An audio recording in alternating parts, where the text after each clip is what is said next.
Hello and welcome to Nice and Blunt. My name is Adam Riancho. Very excited for a guest today. Tuesday, March 17th, we got Young Moolah on the channel, and let's bring him in. Welcome to the stage, Young Moolah. How you doing, my man? Wonderful, man. Yeah, we had a little technical difficulty, but we are off and running, and I'm doing great. Yep, absolutely fantastic. Yeah, for whatever reason, our mics were cutting out briefly, but we're set. We're all good, and we had some news today. We got the Jalen Waddle trade. I guess I'll start there just because it's at the top of mind. Are you in on Waddle a little bit more, a little bit less? What do you think is the main impact of this trade in relation to Waddle? In relation to Waddle, I see it as pretty neutral. I mean, he's going to a more convoluted situation where in Miami, he was going to get all the targets, right? I mean, they would probably be trailing a lot. So I look at it as a slight downgrade. I know everybody's going to go gang-ho and probably want to bump him up and all that, but I'm not going to be in on any kind of a bump up in ADP. So I look at it as pretty neutral for myself. I like the other side, actually. I'm targeting a lot of the Miami stuff. Who do you like on Miami? Who do you think is the main benefactor that you're interested in now? As it stands, probably Achane. I haven't been on Achane, but I think this actually increases his value. And I'm going to take some swings at some rookie receivers because I think they have to probably bring in a certain profile of a receiver, because they got two little guys, right? Malik Washington, Tutu Atwell. They'll probably bring in a bigger receiver, first round, third round, probably a couple of guys. So I'm going to take a couple of swings on some receivers, hoping they land there too. And I got a surprise pick as well. I like that take. I think there's some opportunity, but then it's just kind of like, how hard are they tanking? I'm also wondering if maybe they're even willing to shop Achane. There were some rumors about that lingering a few weeks ago, so we'll see about that. But I'm not dying to chase Waddle up the board. I liked him when I first entered the contest. I was like, pick 55 to 60 feels like a pretty good spot for him given all the volume. And then the more I thought about it, I was kind of like, well, the quarterback could be a weird gamble to make. I'd like to see what happens. And then Malik Willis doesn't give me a ton of confidence, but I at least thought he was like fine in the 5th round. And now there's a world where it works out well because like we haven't quite seen him at his like full potential in a minute because like his rookie season was awesome. And then they brought in Tyreek Hill. He was good for a year, and then he's just dealt with so many injuries. It's just been like, I don't know exactly what caliber of player he can be because Tyreek Hill was just hogging up so many targets. And I'm hopeful that Sean Payton's going to use him well. They traded quite a bit to get him, so they have to.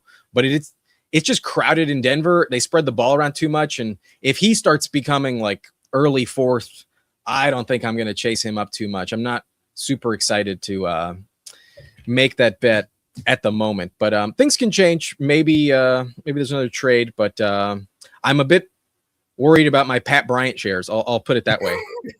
Yeah, I agree. I got quite a bit too, and but he's still pretty cheap overall, and as long as he gets that 3rd role, and then maybe they start to phase out Sutton a little bit, and he plays more of his role as well. So it's still some hope.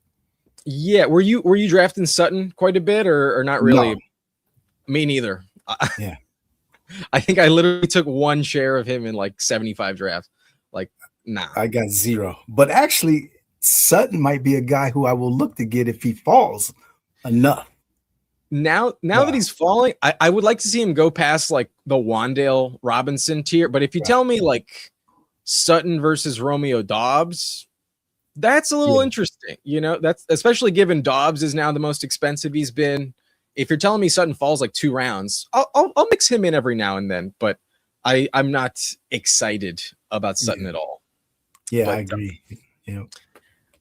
Before, I guess that's basically it. The only other name that I guess is worth mentioning is like Malik Washington, who now becomes like much more coveted, but he's just going so dirt cheap. Like you can mix him in where like I guess Kayshon Boutte normally goes and probably feel like you're still kind of reaching a little bit, but that's probably enough to talk about that. I didn't find it that interesting. I was kind of a bit unenthused. So unless there's anything you want to add, we can move on. Oh, no, that's pretty much it. I do got one surprise late, but you might veto it. But I'm telling you, this guy might do something. I'm gonna keep the vetoes to a minimum. We're gonna draft mostly who you want in this first one. We'll come to some. Let's do it. We're gonna come to some consensus decisions. That's the thing. But especially the first one, you will have a bit more say. And before we get going, if anyone would like to support Young Moolah, we got the link to his channel in the description. I got the link in the chat. Speaking of the chat, let's mention who's in here. We got Pepper Tony. Nice to see you. Scott, as always, in Who Hames. What's up? I first saw Young Moolah on Who Hames channel, so shout out Who Hames for spotlighting him a bit in the community. How long have you been on YouTube? How long have you been rolling in the draft? Just since late August, I believe. I did a couple of drafts for the Best Ball Mania, but they weren't live, and I just recorded them and edited them and put them out there. And then I did mostly DFS stuff, like weekly contests on mostly DraftKings, and then some Battle Royals too, NFL, and then NBA content too. And so I decided, let me get into these best ball streets too, because best ball is one of these fast growing passions of mine too. You know, I really like best ball. So have you which site would you say you prefer the most? For best ball, Underdog. Yeah. Yeah, I haven't done drafters yet because I know that's a cumulative scoring, and I haven't really set my mindset on doing that yet. I'll probably do some of that post draft, and then I do DraftKings, some of their contests as well. But I like the 0.5 PPR without the bonuses. I think you can kind of lock in on a certain strategy more so than some of these PPR scam things that go on. It's like, man, some guy catches 9 balls for 30 yards and he got 17 points all of a sudden. So sometimes those PPR sites are a little bit more volatile. And so I'm a bit of a PPR hater at times where, like, if I'm going to do a bunch of leagues, I like to have one that's full PPR. Like, let's try it, different scoring. But I love the memes that you'll come across sometimes on like Instagram or TikTok where it's like a full point in half PPR, and it's like some running back just like grinding it out, almost tackled behind the line of scrimmage, and just like breaks a bunch of tackles, and they get a 10-yard pickup, and that's 1 point. And then it cuts to a different running back that catches a reception, just gets stuffed right at the line of scrimmage. It's like, those are exactly the same, right? It's just bullshit. It's not quite legit. But yeah, Underdog I would say is where it's simple. I have a preference for it. They do sponsor the channel, so maybe I'm biased, but I agree with you. Well, and they have a bigger prize pools normally, the bigger fields, the bigger prize pools. That's definitely more contests, different contests too. Yeah, I'm looking forward to them dropping some new contests. I saw earlier today they kind of limited the clock on the big board, or they weren't giving you as many 20-second timers. But I was glad to see that change after like a half hour. But we got Napgod in here. He has about 12% Waddle before the trade. Should be moving up, so at least you paid the right price on it. We got Hartman in here. What's up, Hartman? Napgod says Waddle had 2.41 yards per route run with nothing at quarterback. Now he has Knicks. I mean, if you look at his like rookie season, you got to be a bit excited. But I also look at all the time he's missed in his injury history. I'm a little bit tempering some of the expectations, but there's a lot of upside for sure.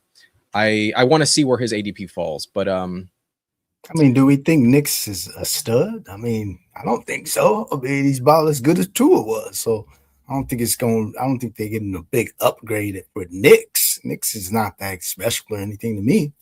He's not elite, but he is good at like specific things. He can be very accurate. Like his college stats were accurate as fuck, but he's never had like an elite weapon. And at least Waddle has a chance to be like a true number 1 top 15 player in the league at the position. They pay him a ton. They, sent a lot of draft capital, but I'm just kind of worried about them spreading it around too much. But I do think there's a chance we might be sleeping on him a little bit. I just want to see what the new ADP is before I'm like really, really all in. Yeah, I think the big boom is really Knicks too. Knicks gets the bump up because he added another weapon, and for sure. So I think he's the winner here. Yeah, that's a very, very good point. He's pretty mobile. He's in a weird tier of the draft too, where like all those quarterbacks go in that section that feel valuable. I don't see him really moving up much because of this Yeah, news. yeah, I don't think he should, but I think as far as being a better value, maybe he is at that same price now than before, obviously, right? Yeah, Yeah. I would say his ADP is far more legit, far more exciting given that acquisition for sure. Beautiful. Yeah. So we'll hop in and draft in just a sec. But before we go, tell us just a little about yourself. Like, who's your favorite team? What are you what do you root for? What are you excited for? I remember you can see the logo right here, right? we got the Raiders in the background. Yeah, yeah. I'm Raiders till I die. I've been a Raider fan since '77, and so I followed them to LA and back, and then to Vegas. So I'm a Raiders fan till I die. And Well, in that case, tell me what you like about this upcoming draft. You excited for Mendoza? I have to be honest, not really. I'm kind of. I would hope they would look for next year's draft for a quarterback, actually, but I don't think they're going to do that. But I gotta hope it works out. But I'm not overly excited. I think he could be decent, but he's just not. He's not the upper echelon of quarterbacks as far as a prospect. So I can't look at him to be going toe to toe with Mahomes and knocking Mahomes out on his arm. But as an overall team, we will be better. So I guess you gotta hope it works. I think at the very least, you're going to be a lot more competent and competitive than you were last year. And like, while maybe they're not a 10-win team immediately, closer to 7-10, 8-9 would be much more exciting than last year. Like, there were some people that really liked the Raiders' upside last year, and they were all wrong. But like, it can't get worse. You know what I mean? Like, I'm sure you saw the report where like Chip Kelly was like calling plays that just didn't exist. Yeah, I don't know what was going on with this. Carroll, I think, was also kind of, interfering over there too on the offensive side of the ball with his philosophy. Maybe they didn't really mix with Chip Kelly, and so he was trying to appease him. So I don't know, but yeah, I'm definitely excited with the brain trust we got with Brady and Spy Tech and Kubiak calling the shots on the field. So I'm excited about that part. Yeah, I do like the Kubiak edition. I think that's going to bolster you for a while. And that division is just tough. I mean, I'm a Charger fan, and I heard you talking about how much you like the Chargers. At least you mentioned it in my chat a few times. Who's your most exciting Charger pick this year? Who you want to target the most? Yeah, because I'm not a homer when it comes to fantasy. I don't care nothing about trying to just get all my Raiders. I look at the whole landscape of the NFL, and so I identified the Chargers right away once they got Mike McDaniel.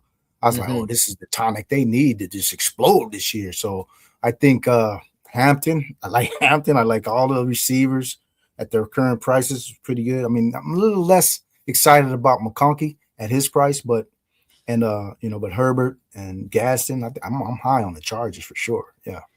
Yeah, the price on Ladd last year was so wrong that it makes me a little skeptical to like just believe that it's going to work out. But at the end of the day, I do want to be investing in the Chargers pieces. And it's like, I don't want to have all my Herbert stacks with QJ and Trey Harris. Like I need some Ladd. So I got to mix him in every now and then. But that whole tier of receivers are like him, Rashee Rice, Tet McMillan, Garrett Wilson, even like the ones that go at the 3-4 turn, they have a lot of holes that you can poke in, but like just the overall situation, you can't fade them too hard. Right. Yeah. Because the ball could bounce either one of those guys away. So you got to get some shares. I'll probably be pretty even with the field on all those guys you just mentioned, probably lower on Rashee Rice, but I'm not going to be over the field on those particular dudes right there. So one quick pivot back to the Raiders at ADP. And are you more drafting Genty or Bowers? Oh, I got 20-something% Bowers right now. Okay. Yeah. Bowers is going to electrify this year. I have no doubts about that. If he wouldn't have got hurt last year, he would have been right there with McBride. I mean, Bowers is a stud tight end. Yeah. I just don't see how he fails given the upgrade in the quarterback and the play calling. He'll be fantastic this year. And so I'm elite tight end truther. So I stick to that each year. I draft about 30-40% of the group of the tight ends that are considered elite. And I'll still be right around there with 20% already of Bauer. So 20% of maybe the other guys too. Loveland. If you're 20% Bowers, what's your ratio on McBride? About 2 shares maybe right now. I'm like taking Bowers instead of him. So I like that call. I think that's a correct choice at the moment. I think that's a little bit more exciting than the other way around. Right. Awesome, bro. Well, just a reminder to anyone hopping in, check out Young Moolah's channel here at the link in the description and here in the chat as well. Give him a shout out, give him a subscription, and help him grow. Appreciate the shop. Yeah, man. Happy to have you here, and let's have some fun. So here's Underdog. It looks like they brought the 20-second clock back for the big board. So I'm just gonna hop in. If y'all want to join me, we have 6 spots left. So hopefully should be underway very shortly. And as we wait to see our pick, looks like Bukowski in here. Great to see you guys streaming together. Appreciate you, Bukowski. Should be a fun stream, man. Is there a pick you're like you don't really like at all? Is there a pick you really want? How you feel about the pick distribution? I'm not too worried about it. I'm getting a little bit more 12 of late than I want, but it's okay. I would like to see a 3-4. I'm not getting enough of those guys that I like there at 3-4. Yeah. So, I've been a little thin on those. We got 1 spot left. Now it's taken. We are full. So we're gonna get 3-4. Watch 3-4. Oh, give me the good luck. 3-4. We get pick 8. That's literally like I'm getting pick 8 at almost a 15%, 20% rate in terms of I saw your distribution. Yeah, you got a lot of pick 8s. Yeah, but you said you didn't mind, right? At this point, I got a lot of experience with it, so I kind of feel okay. But then I also get bored drafting the same teams. Like I think I messed up big time on the 3rd stream yesterday. I ended up pulling up Bijel Tuten just out of boredom and kind of just some FOMO. But there's a lot of options there. It's not a bad spot to be in. But all right, well, we're gonna get you a different team. Right? You get screwed. We're gonna get you a different team out of this one then. Let's go, man. I'm all for it. Yeah. We got Napball in here at 10. I think I've seen So Cash before, but not quite sure if they're watching. Let me know if you're in here in this lobby. Apologies if I don't recognize your names. Do you recognize anyone? I can't really see the board too well. I don't know. Is Hartman in there? I do not think so. No, but we're good. Nothing wrong with having a more private stream. Yeah. But talk me through what strategy you think you'd like to implement. Obviously, we'll just let the board dictate best player, and as it happens, we'll mix it up. But what strategy you think you want to use that you like the most? I don't discriminate. I kind of like them all, and it just depends on the room and what I think the best values are going to be. But it's usually, if I start off with like 2 receivers or something, then I'm thinking possibly go full 0 RB or a hero receiver, or even but I don't think I want a running back here. All right, well, who you want? Just plays Justin Jefferson. Let's go. I'm definitely more overweight on Amon-Ra, and I do think by the time we hit Best Ball Mania, Jefferson might be going above JSN. I think it's possible. Or at least neck and neck. Yeah, at least neck and neck. He'll be right there with him. I'm happy with that. That's chill. Are you excited for Kyler? Were you in on him before the move, or how you feeling about Kyler? I am actually excited about this landing spot, and I think the reason is because he's excited, right? They showing his little kid pictures when he was a Vikings fan. And all. I was like, oh, so he might have wanted to be a Viking all along. So hopefully he get his hair right and be serious and a little bit more studious and come in, and he's got the weapons, So I think Kyler should light it up this year. I've been a Kyler, maybe not hater, but just like non-believer last 2 seasons, and I really think his mentality is a huge part of his success. And I think going to Minnesota, like, that's such a perfect spot for any quarterback. Like, if you're not in on Kyler now, I think you're just a true hater. But like, I can't deny the Vikings are just such a perfect spot for his upside. Yeah. And I think the price he's coming in right now is fine to where right? He's in that bucket with, all the other guys like Nixon, Willis, and those dudes. I mean, Jordan Love, he can do just as well or better than those dudes. We are on the clock. Derrick Henry got pulled up. At ADP, it's Walker, but who do you want? Oh, Neighbors. Neighbors? Yep. Jefferson Neighbors combo. There's some of those out there, but not a lot. And it feels super strong. Gives us some stacking options right around where we need to be stacking, Do you ever pull up Bowers over Neighbors, or you're not going that far? Yeah. I pulled Bowers up to the turn. I would have been interested if you told me to take Bowers unique combos. To get some unique combos. Do you have any Genty Bowers combos? Yes. I got like maybe two of those. Yeah. About 65 drafts. But yeah, I think I might get a couple more of those as well before I'm finished, because I'm only going to do about 10 more drafts myself. Right around 60, 65 drafts or so. I'm not going to max the contest for the sake of like getting more teams, and for the streams, I'm going to keep going, but I'm not going to feel compelled to get all 150 in. It's like whatever naturally occurs, I'm going to be fine with. But at this point, I've drafted enough teams. I feel like now, as we have more information, I'm just trying to mix things up and get some names that I wish I maybe got more of before. But tell me why you didn't like Walker there. He was the top of ADP. Why not Walker? Looking for a 0 RB, man. Strong 0 RB.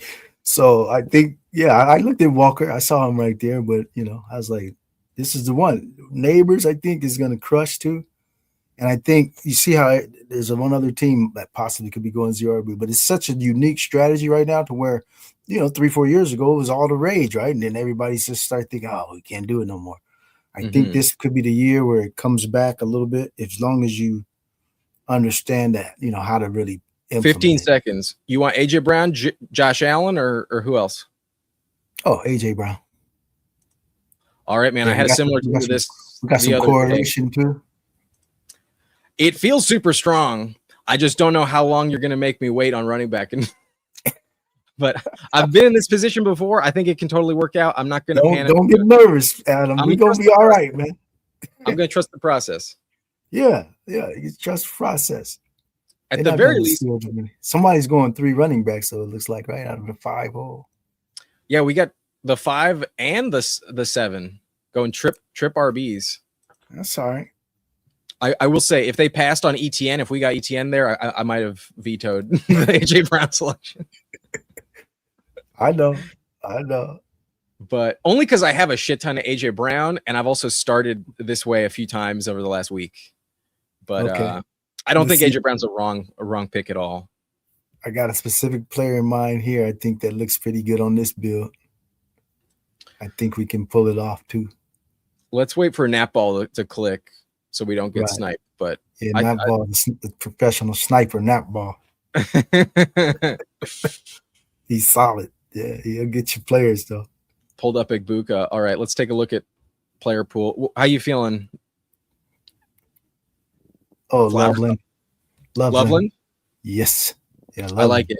If we're gonna commit to 0 RB, we got to mix in some elite onesies. So let's fucking go. Yep. I do love his price in the 4th. I gotta say, he feels like the true most valuable Chicago Bear, in my opinion. The only time I've ever drafted Burden ahead of him at like a bigger, higher price tag, I regretted it like almost instantly. Yeah, I mean, but you got to mix it up a little bit. But Loveland does look really valuable on that system, and especially with is Komet coming back? I think so. I think Komet is still under contract, but like just the way that team was operating down the stretch, like it seems like Komet is very much losing a lot of steam. Yeah. Yeah, and then with DJ Moore, not there. Yeah, this opens up a ton of target share for like Loveland and Burden too, though. I don't like Burden. They definitely do. I don't want to not draft Burden at all, but I do think straight up vis-a-vis like who do I want first, I would rather take Loveland above Burden personally. Yeah. Yeah. So we might be able to get a running back here in this next round. Veer off a little bit, maybe. There's been some good falling prices, but like some of the running backs in this round are a little bit questionable, except for one. There's one that I really like. I'm sure you see. That's something I can't do no more because I got my bags are packed with Tootin. You see how you took them right there? Yeah, I'm not chasing them up the board because I got so many bags already that the price and then this acquisition of Rodriguez, I'm not taking Tootin in the 50s. Nope. Yeah, there's a bit of FOMO for me on Tootin because I did not take him anywhere near enough. I think I was at like 5% Tootin before the ETN news I got like 30% already, so I'm done. Oh, good for you, man. That's awesome. Who you like here? If you want to go back, Swift, or we go with one of the Christian Watson or Swift. I'm going to lobby for Swift here. I think getting double Chicago feels nice. Yeah, and if we want to go Caleb, that's also an option. But we at least have some flexibility at the moment. I'm perfectly fine with Swift as our anchor RB. That's fine with me. Yeah, that was probably the only backer that I would have liked here. Not really on Judkins this year or Scatterable, but Swift with that Chicago. I'm betting on offenses mostly this year, and especially right now without too much information. They were so far away from the season. The offenses that I can identify right now that are just good, I'm just rolling with them. Yeah, I feel you. The Ben Johnson system, I don't want to be fading too hard. Feels like a big mistake. Yeah. You're frozen. Your camera's frozen. Mine is? Yeah. Huh. Let me fix that. There we go. Okay. Occasionally my my DSLR, like every 12 minutes or so, just has to like time out for a sec, and so it does freeze randomly, but looks like we're back. Yeah. Jerry Football, what's up? Yo, his thumbnail today was freaking ridiculous. I don't know if you saw that. I think I did. What something about Waddle and some chick? I don't know who the chick was. So. We got 12 seconds. Who you want here? Tyson. Yep, he might go to the Dolphins. that is a juicier landing spot. I don't hate it. I've seen Tyson fall a little bit at times, but I think of the receivers in this range, he's the more appealing one. I usually only go like quarterback or like a falling running back in this range. Round 6 feels gross to me. I think he's with this possibility of going to Miami now because they picked up an extra first, right? Yes, they got pick 30. Yes, I think they're gonna use one of those on the receiver probably. Mm-hmm. And this is a prime target if he starts to slip in the draft too, and he can go maybe to that 30th spot to them. I don't see him really falling past 20, but I do see some other receivers entering the first round that could potentially wind up there. It looks like the team at 2 pairs both Waddle and Sutton on the same team. That's interesting. Oh, okay. Well, remember they got a lot of capital too, draft capital, so they can move up and down the board a lot. The Dolphins. That's true. I think they have 11 picks. I think they're going to get a big receiver because the profile they're going to need is a bigger receiver and also the more explosive dudes. So they're going to have to look at guys like Tyson and Boston and Cooper and some of these dudes that got a little bit of size, like Ted Hirsch, maybe in the 3rd, 4th round. They're going to have to look at dudes with a different profile than what they already have because they got a bunch of little guys on the roster, it looks like. They got to bring in someone. Absolutely. So, yeah. But Bukowski says 3 1s and the top rookie wide receiver looking good right now. Our receiver room is absolutely strong. Well, it looks like we're going to get a solid value at quarterback as well, probably. But are you trying to stack up neighbors, you think, or let's take a look at the board? Who you like around here? What the quarterback room look like? QBs, looks like we could maybe wait on Dart, maybe push him a little bit if we want. Push that one. But we're on the clock. I say go Addison for the stack. I'm fine with that. Let's do it. I think this is a fine range to pull him up, but I will say now that we got 5, I might start ripping some vetoes. Oh no, we can stop for a long time because we got the receiving room we want right now. We're in awesome shape. Yeah, receivers strong as fuck. Focus on everything else. Yeah, we focus on other stuff. Beautiful. Yeah, I was watching that stream. Remember the other day where the guy went 0 RB and he just kept drafting receivers. I'm like, what did he stop? Right? Yeah. Right? Yeah. You got to be a little bit wise about it. Like us mixing in tight end and running back there, the 4-5, we still have a super strong receiver room. It's like right, because this isn't even really a 0 RB now. We took Swift, so yeah, exactly. We're just building a strong team. Okay, so with this coming back around, do you think we got to get back in at running back here, or you think whoever's a good quarterback value probably ideal for you? We can trade the trade-off, right? Is going to be Dart versus a running back.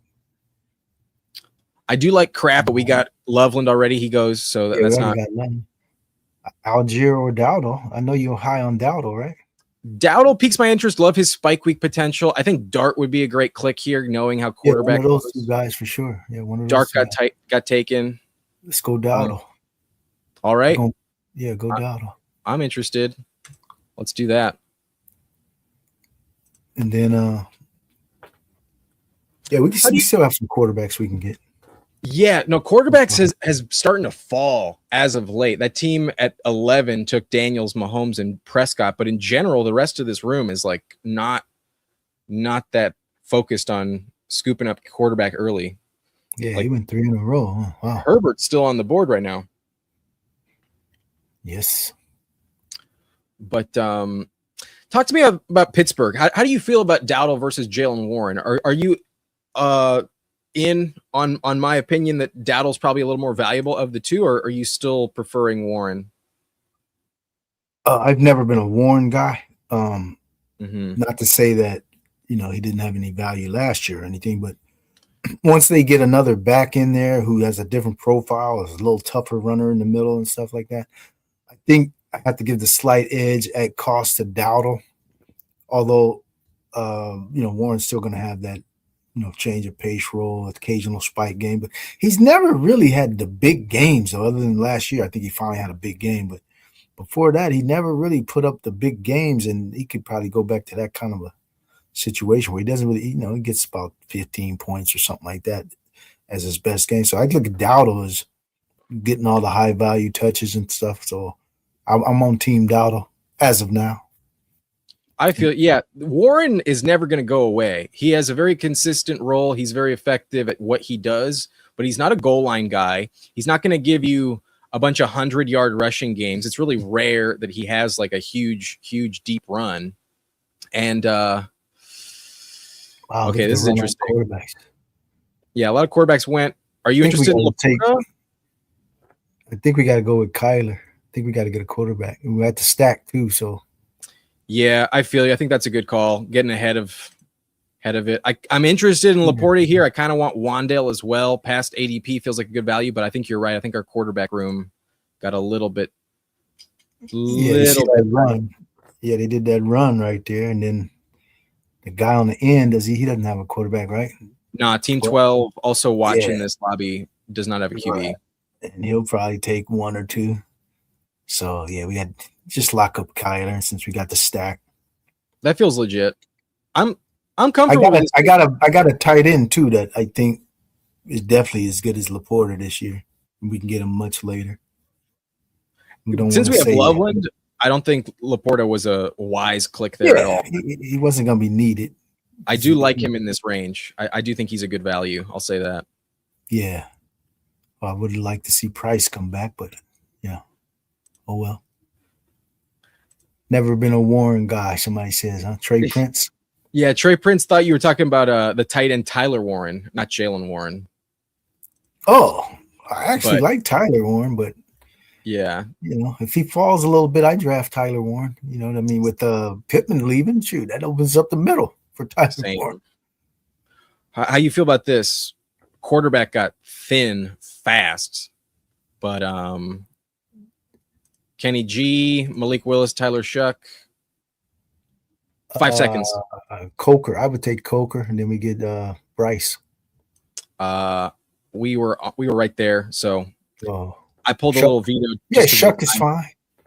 Just because of the timer, I couldn't get Coker in time. I had like 2 seconds, but okay. Yeah, but Shuck's fine. We could backstack him a little bit. And yeah, they're gonna take a receiver. They could take Tyson for all we know, right? That's possible too. Yeah, they have an early pick. I think they're not getting Jeremiah Love, that's for sure. They got ETN. They feel like a very strong candidate to draft a receiver. If Tyson's the best on the board, that's possible. Yeah, because we don't know what the draft boards of these NFL teams are. They could have them ranked in different orders, right? Somebody could easily have Tyson as their number one receiver in this class. We don't know. It's possible. I think Carnell Tate was a pretty definitive one, but I don't think 2 versus even like 4 is that like clearly set in stone. Lemon, obviously the front runner for 2, but some people prefer Tyson, and then some people shit on both of them. Some people think that they're not that legit, but I think 1, 2, 3 is, in my opinion, Tate, Lemon, Tyson, and I don't see that much of a difference between Lemon and Tyson personally. Yeah. But we'll have to get back in at running back soon enough. Oh yeah, there's plenty of running backs that I like in these ranges too. So we can I'm gonna pull up this this board here with the players, just because last time I thought I didn't give you enough time. Who you thinking in this range? How many picks are we away? We're 4 picks away. This is running back. Yeah, let's look at the running backs. There's a couple guys I like here. I'm willing to take some swings on some rookies right here. Coleman I like. Washington I like. I kind of like Jordan Mason a little bit, extending the Vikings investment, but Mason doesn't really catch passes, so I'm willing to pass on Mason. You said you like Coleman? Yeah, I like Coleman. Yeah, I like Coleman. I think he's gonna get a job somewhere, at least sharing them. And I like Washington as well too. But yeah, Coleman probably here makes more sense. I'm down for Coleman. That's fine. I've been taking Mike Washington a little bit extra lately, just as like scooping him up because I was slow back before the combine. And then I'm very underweight on Coleman now, as I've been. I think a lot of people are knocking this guy because he doesn't have the speed, but he runs almost just like Josh Jacobs. I mean, this dude looks like Josh Jacobs' clone. Josh Jacobs is not fast, so I think this guy can carve out a role on some team if he falls in the right spot, you know. Yeah, I'm gonna pull up his stats real quick just to refresh my mind as well as the viewers. Let's see. We got a few picks. Okay, I'll share this real fast. Played all 4 years. 2 years ago, had over 1,000 yards on only 193 touches, 10 touchdowns, 15 last year. Not bad at all. But yeah, right around 6. What does he got? About 5 something yards per carry? Yeah, I believe 5.5. 2 years ago, and I think last year 4.9. But on his career, 5.5. Yeah, he's a tough runner. We are back on. Malik Willis is falling. Don't think we need him. Nah. Well, we got a 2-3-5-1. Yeah, we could go Mike Washington as well. Get both running backs. We're still only 3 running backs. I don't hate that. White already got picked. Yeah, he got picked already. How you in on JCM? 2 seconds. You just go with Mike Washington.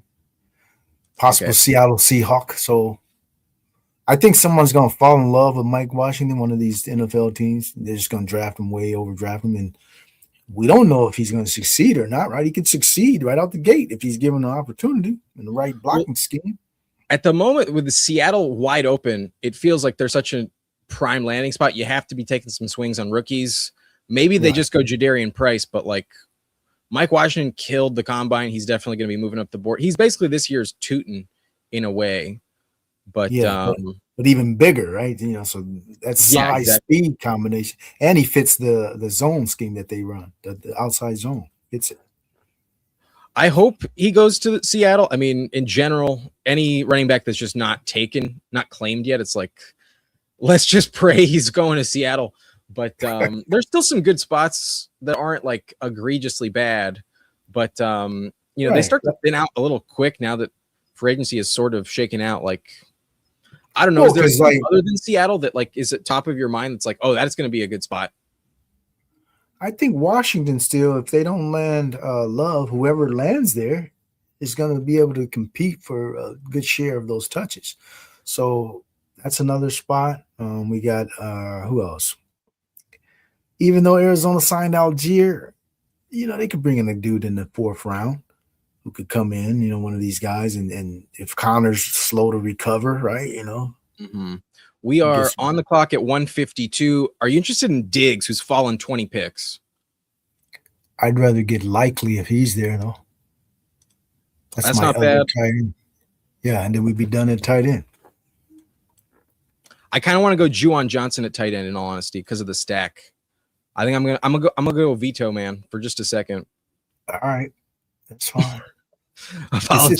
It's correlated, but for the price, I think we can get Juwan Johnson coming back with Tyler Shuck. If we had Dart, I would have pulled the trigger instantly on Likely. I like Likely a lot. I have a lot of Likely. I tend to just stack even without the quarterbacks because you still can have some good games. Mm-hmm. Without the quarterback, like alternating kind of games between Neighbors and Likely, even if I don't have the quarterback. So I think Likely's just going to smash. That's why I think he's going to outdo Juwan Johnson, stat for stat. I think he's got more upside for sure.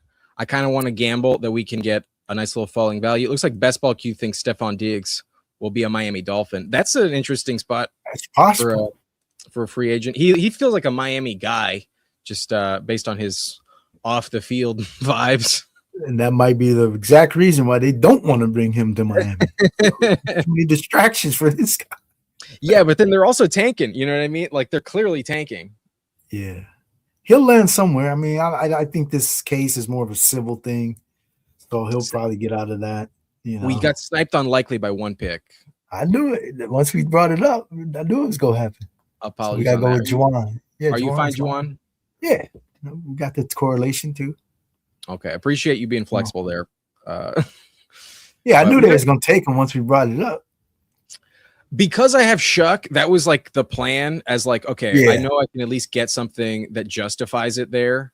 The Shuck, and that's his buddy too, right? That's their buddies, right? Juwan Johnson, got good chemistry for sure. Well, they were college teammates. They're like real buddies. So, oh really? I didn't know that. Yeah. Mm-hmm. I think they might even have been roommates or something. They said when I was watching one of the telecasts. Yeah, they were college teammates for sure, and then they have that relationship since then. And he was peppering them with targets last year, sharp. Late down the season. Yeah, that was one of his best targets. Was Juwan. I'm trying to verify this. Oh yeah, they played together at Oregon in 2019. Damn, Shuck was in college forever. Isn't he like 27-year-old rookie or something? Yeah, he is. I think you're spot on. Yeah, I think he was 26 as a rookie, so he'd be 27 this year, I think. Yeah, so yeah, he probably played with a lot of dudes who got 4 or 5 years of experience in the NFL already. That's a nice little nugget there. I did not know. The shower narrative, man. Yeah, that's the shower narrative. The best buddy. Why do you think Dawson Knox came back to Buffalo? That's Josh Allen's best friend on the team. They weren't going to let him go. It Josh does Allen, help. Like, hey, man, bring this dude back right here. You better sign Dawson Knox, or else the man would have been upset. Josh would have been upset. All right, let me show you the picks. This is your pick entirely. Who you want here?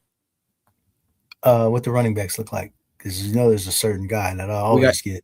Emmett Johnson up top. And then a lot of nothing. Yeah, none of those guys. We'll have to wait because that's all the same dudes. 10 seconds. What about quarterback? Quarterback, now we'd be pulling up Penix. No quarterbacks, I think. All right. 3, 2, 1. Just click any receiver, man. Looks like we're taking Emmett Johnson then, man. Okay, no biggie. Added another rookie. Just loading up on rookies, I guess. Yeah, we need some backs anyway. Yeah. All right. And then so what's the you like Tank Bigsby. I need to hear why you like Tank Bigsby so much. Tank is my guy for sure. Let's set up this pick and then I'll go in on Tank Bigsby a little bit more. But I want to give you full authorization on this pick. Who do you want here? Quarterback, we have to pull up way too high. We're not taking quarterback. But what's our build right now? 2.5, 2.5, 6.2 with elite wide receivers. Okay. I think we're done at tight end. Yeah, it's either running back or receiver. I do like Tank Dell at this price. Honestly, on this team, I'm pretty comfortable with taking a swing with Tank Dell. Yeah, let's do that. Tank Dell. I don't mind that at all, actually. He'll have a couple spike weeks as long as his knee is all right. I don't want Troy Franklin. I think Trey Tucker's also really hard to trust. Yeah. But Tank has the talent. If he can just stay healthy, there's a world where, I mean, we're talking about the best friend narrative, like Tank Dell and CJ Stroud are, like this. There's CJ Stroud literally asked the Texans to draft Tank Dell. Right, and then he was crying when he got hurt right on the field. I never seen a quarterback cry right on the field like that, but that shows you, I guess, how much he cared about the guy. He wants him to succeed, so as long as he can be healthy, that's definitely some high upside. I don't have much Tank Dell, and I think given who we have with Jefferson, Neighbors, AJ Brown, Tyson, Addison, and even Diggs, like even if Tank Dell only plays like 2 games, I think this is a perfectly fine, legit, worthwhile pick. Yeah. Yeah. Yeah, this is at least one of them should hit, right, Bukowski? Right. We probably rookied out. That's probably enough rookies for this build. So probably, probably a little too much. But we probably need one more quarterback. I think that's probably where the build's going to take us. I think we're done at tight end. I don't think we need a third if we don't get a good value. I don't think we need one. And then I think we could get another couple running backs even. I think we could stop at receiver. Quarterback, running back. Let's look at what they offer. That's where we need to go, probably. So do we have I'm fine with Rodgers personally, but in terms of running backs, I would probably lobby for Emmanuel Wilson. He's on Seattle, right? Yeah, now that he's on Seattle, he's not bad. He gets taken. I do like Rodgers. We're on the clock. Let's go Rodgers. Yeah, you like Rodgers? Not really, but we're going with him. I mean, at this stage of the draft, we need a quarterback, so we go with Rodgers. We get the points, we get the starter, and then like everybody else is just in such a worse situation. There's nobody else I feel like I can actually trust remaining, and obviously Rodgers could still retire, but once he doesn't, I think he's got to go above Geno, in my opinion. At the very least. Geno looks pretty done to me. He was making some terrible decisions. Like, it wasn't just the offensive line. His decision making was horrible. He was throwing in the coverage when he wasn't pressured. Yeah. So I'm not that excited with the Jets getting him. That didn't move the needle for me. They brought him into tank. Let's not pretend. Yeah. All right. So what's the running backs look like? This is running back. We're gonna have to pull up a handcuff because I don't want Trey Benson. I'm gonna let you know right now. I don't want Trey Benson, but we're pick 209, and Alvin Kamara is still on the board. I think I like Helani or Jordan James hedging against CMC. I like Jordan James quite a bit. I draft Jordan James a decent amount. Yeah, one of those guys for sure would be fine. With Emmanuel Wilson signing, I'm not too keen on Helani very much, but I think they like between the two. Who do you want the most? Let's go Jordan James. Jordan James? Yeah. I heard you talking a little bit about the Niners when you were on Huhaim's channel. Do you follow the Niners pretty closely? Well, I'm right in the middle of their fan base. Right. So, yeah. But you're a Raiders fan, though. Right. But that's all you hear out here is Niners since the Raiders left. So, yeah. Okay. So, they're excited about this dude, Jordan James. Yeah. I think he's They've been hyping him up? Yeah. He's going to get a chance to be the first, backup. Because Garindo is done, right? He's a bum. So, they getting rid of him. It appeared that way. Yeah. Yeah, Jordan James is going to get first crack. And he did well in training camp last year, they were saying. So he'll get the first crack as the backup. Yeah, I don't mind that at all. I think that's a perfectly fine click. Do you think we need another tight end with Loveland and Juwan Johnson, or you think you want to cool it at 2? Nah, we don't need one, but how many more picks we got? 2? We got 2 more picks left. We got a 3, 6, 7, 2 with 3 rookies, Swift and Dowdle. We do have the Steelers correlation, Dowdle and Rodgers. That I forgot about that. That's not bad. Yeah, we got that. But and, we definitely need at least one more running back, in my opinion. Don't dismiss Diggs might end up in Pittsburgh, right? They need a 3rd receiver. That feels pricey after they paid Pittman such a big price. Diggs would be cheap. Diggs would be cheap. It's possible. We'll be on the clock after this pick. Who's speaking to you? There's no running backs I would take. So I'll take a receiver, either Dotson or not a rookie though. You want Dotson? Yeah, Dotson. I think he's gonna get a starting job. And that's what I'm looking for late in the draft, is guys who can start. I think this dude could be a starter. Let's go Dotson. At the moment, he's the Falcons wide receiver 2. Yeah. I don't know if that's going to hold, but at the moment, he feels fine to mix in. Christian Kirk did with 218, so I've been trying to mix in Christian Kirk a little bit. He signed with the Niners yesterday. Right. Yeah, the only thing that they could do is maybe draft a guy, because I don't think there's a guy out on the market that can come in and pass Dotson right now, other than Diggs. But if they just draft somebody in the 2nd, 3rd round, maybe they could compete with him. But I think Dotson's going to start. They gave him $10 million. So what we need? One more back? I think we should take another back, given we have 3 rookies and Jordan James. So you're not going to like the dudes I like, because I got a back here who's the number 2, man, and you seem to not like that pick. you know what I'm talking about? I don't know who you're talking about. Marshawn Lloyd. He's the number 2. Let's go. Yeah, he's the number 2 in Green Bay. I'm in. Let's mix him in. I'm down. Yeah, Lloyd's going to be the number 2. All right. That's our team. We have the 8 slot. We started with 3 straight receivers and a tight end. This is our full build. 3-7-8-2 with Kyler, Tyler Shuck, and Aaron Rodgers. Honestly, I think we can compete. I don't hate that at all. Kyler with some big spike weeks can carry us. We got Swift, Dowdle, Jonah Coleman, Mike Washington, and Emmett Johnson. Let's hope one of these rookies does pay off. Jordan James and Marshawn Lloyd. And then wide receiver, we got Jefferson, Neighbors, AJ Brown, Jordan Tyson, Jordan Addison, Stephon Diggs, Tank Dell, Jahan Dotson. We have Addison and Jefferson both stacked up with Kyler. And then tight end room, Colston Loveland, making a big bet on him. And then Juwan Johnson as our backup. Not bad, man. I think we're okay. We need a little bit of luck with the rookie running backs. One of them land in Seattle, we'd be fine. I think we can carry the team long enough, as long as we avoid some like big injuries, that like by mid-season one of these rookies is going to pop off and we're going to be in great shape. Yep. And then we got some handcuffs, Jordan James and Lloyd in case of injury. Never know. I really like this Jefferson, Addison, Kyler combo. I think that feels really, really strong.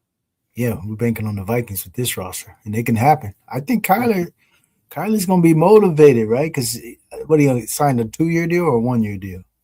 It's a 1-year deal. It's kind of a prove it type of situation. Yeah, he's got all the motivation in the world. Right? Yeah. I think we're okay, man. Maybe if we had a different running back instead of those 3 rookies, like maybe if we had like Tyrone Tracy just for like some early season points, perhaps that might have helped us a little bit. I was hoping we could get Aaron Jones coming back. We did not get Aaron Jones, but I think we'll be fine with those backs, because one or two of those backs is going to land in a favorable spot where at least they're going to be getting some reps early. And then if one of them lands in Seattle, one of those dudes, they'll be starting over Wilson if one of these dudes lands there. For sure. Hoping that happens. That's going to save us. That's going to be the key for this team. But I think we're in competitive shape. I think we're okay. Yeah. Plus we got Swift and Dowdle. They'll take us through the bye weeks. If Dowdle can carry us, then we're living. Then these rookies are just the cherry on top. But if 2 of those rookies work out, we're in fantastic shape. But Yep. also we got the CMC injury as in our back pocket. Exactly. Sometimes you got to hedge on some of these injuries, and that it works. Not bad, man. Let's take a look at Napball's team, who's also in here with us. I'll let you take a crack at reviewing Napball. He was at the 10, goes with a 2.783 with Allen and Jordan Love. Got a nice price on Allen there. And then we also have Genty, Hampton. That's a nice RB start. RJ Harvey, Chuba Hubbard, Jonathan Brooks, Brian Robinson, and Damon Claiborne. And then at receiver, pulled up Egbuka, DJ Moore, Jaden Reed, Jalen McMillan, Pat Bryant. So still betting on him at a little bit of a fall. Zachariah Branch, Olamide Zacchaeus, and then Bryce Lance with the rookie swing. And then tight end room feels pretty strong. Tucker Kraft, Kenyon Sadiq, Travis Kelce. How you feeling about I mean, he's got the best quarterback room just with the two players. And then running back strong. Mm-hmm. Yeah, I like the group as a whole. He's got the whole backfield, right? He took Chuba and Brooks. I like doing that. Yeah, that's not bad at all. So I like that. And not too big on the last couple picks there in the backfield, but, Claiborne's okay. But Robinson, I don't even know where he's going to land. The receivers, not great room there, I don't think, because it looks like it's a little bit like middling kind of group, but, The receiver room is clearly the weakness. Yeah, if he can get some, some alternating games, some surprising games from like a Branch and all those kind of Zacchaeus. But and then the tight bounce back with the good tight end room. I do like Sadiq. I'm not on Kelce this year, but I like Sadiq, and I'm high on Kraft too. I think at the value, I think Kelsey's perfectly fine. Just because what's that he got him at 164, 154. Oh, okay, yeah, that's fine. Like the price is why I'm in. If you told me Kelce was going where he was last year, I think he could still put up the numbers he put up last year, but I would be out entirely given how tight end has been devalued this season. But as the third, you're in excellent shape in my opinion. The Sadiq swing, but receiver makes me rather scared. Pat Bryant as the fifth, and then I like Bryce Lance a little bit, but I feel like this team really needs the later picks to contribute, and I'd be a bit worried about receiver, but everything else is fantastic. I think some of those receivers that were taken late, some of these rookies are more for dynasty to me. I don't know if they fit this particular kind of a contest of a yearly contest, and that's how I look at like the Bryce Lances and Zachariah Branch. Zachariah Branch got to go to the exact right spot where they can force him some targets. Otherwise, he's just going to be like a kick returner most of the year. Bryce Lance, I do mix in personally last round, but I don't hate that click. The Pat Bryant one feels odd right now. Really hard to know what that's going to look like. But I do like his stack of Jordan Love, Jaden Reed, and Tucker Kraft though. Yeah, that is pretty dope. He did not get Marshawn Lloyd though. Right, Marshawn Lloyd, man, that's one of my sleepers. Because I think they're going to mix this guy in just like they did the guys last year, right? Eugene Wilson and or Emmanuel Wilson, whatever his name is, and Brooks. Those dudes got mixed in, so why wouldn't Lloyd get mixed in? They at least have to give Lloyd a shot, but it's just he's never actually stayed healthy. Like he's just so injury prone. If he's not the final round, then I wouldn't take him where let's see Tank Bigsby's going. I wouldn't want him versus Tank Bigsby. And you asked me about Tank Bigsby. I'll spend a little bit on it, and then we'll check out Gerard's team right after this. But quick thing on Tank Bigsby, I'm kind of fading Saquon. I feel like he's a risky pick in the second round, and so of the reasons why I might fade Saquon, I'm worried about his injury concerns. Saquon has had some injury problems over the course of his career, and last year he was very ineffective in terms of yards per carry. He had some nice pop weeks towards the end, but there was a lot of rough situations over the course of the year where you weren't satisfied starting him for a very long time. And then he's also just the Eagles in general have this weird trend of they get to week 16, 17, and either they lock up the division or some players get hurt. They often have backups starting, at the very end of the season. So that's something I like to bet on. But then just from a talent standpoint, Bigsby's in a contract year. I trust the GM, Howie Roseman, to know what he's doing.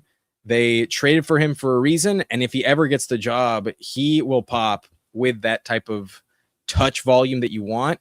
And he's on the offense that we're like, if I'm drafting a handcuff, like in general, I want some really valuable offenses. It's one reason why I don't understand why Jordan James has not moved up at all. We pulled him up a little bit, but he never gets pulled up this high. It's just like, if you find yourself in Philly as the starter, you want to start that player. You're going to be coveting them off the waiver wire for sure when that week happens. Same with San Francisco. And so Bigsby just checks all the boxes. And compared to all the other handcuffs, like, give me the Eagles handcuff compared to the Browns handcuff in the same round. That feels crazy. Yeah, And, I get it. Yeah, that makes a lot of sense. Yeah. Yeah. He's just anticipating that Saquon could be just kind of running out of energy and gets obviously worn I down can't at the end of guarantee the that. season. Yeah. You know, I can't guarantee that. There's always a chance that Saquon just stays healthy. I get a 0. It is what it is. But in terms of all the running backs that get drafted that late, you're taking an injury bet in general, hoping for them to find their way into your lineup.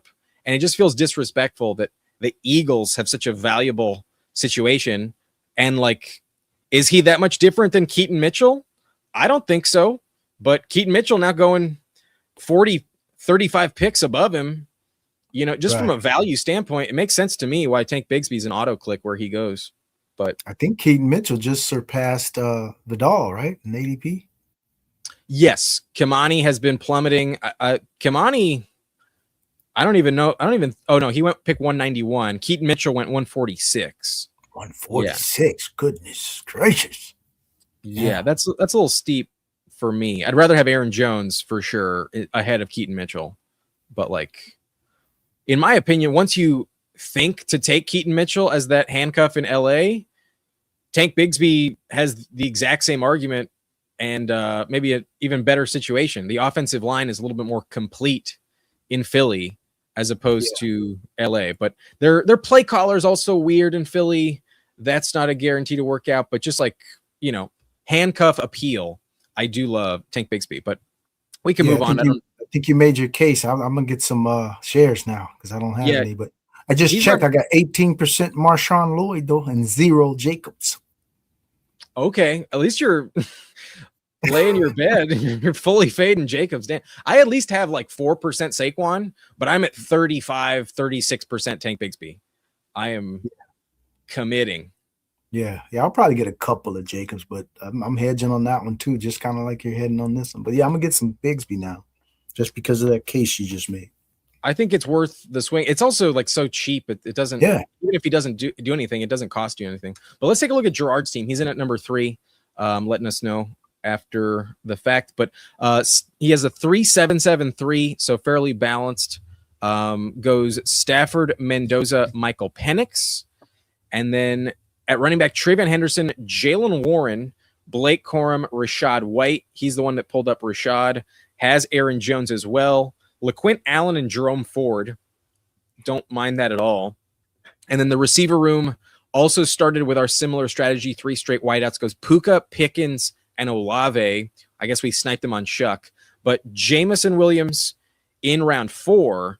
Jalen Coker, Jalen Naylor, and then Kyle Williams as the 7th. Tight end Harold Fannin, AJ Barner, Terrence Ferguson.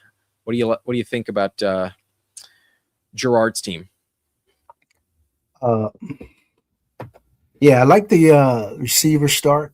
You know, you got Puka, Pickens, and Olave. I definitely like that start. Where did he pull up Rashad White? Pick 123. I believe that's round 11.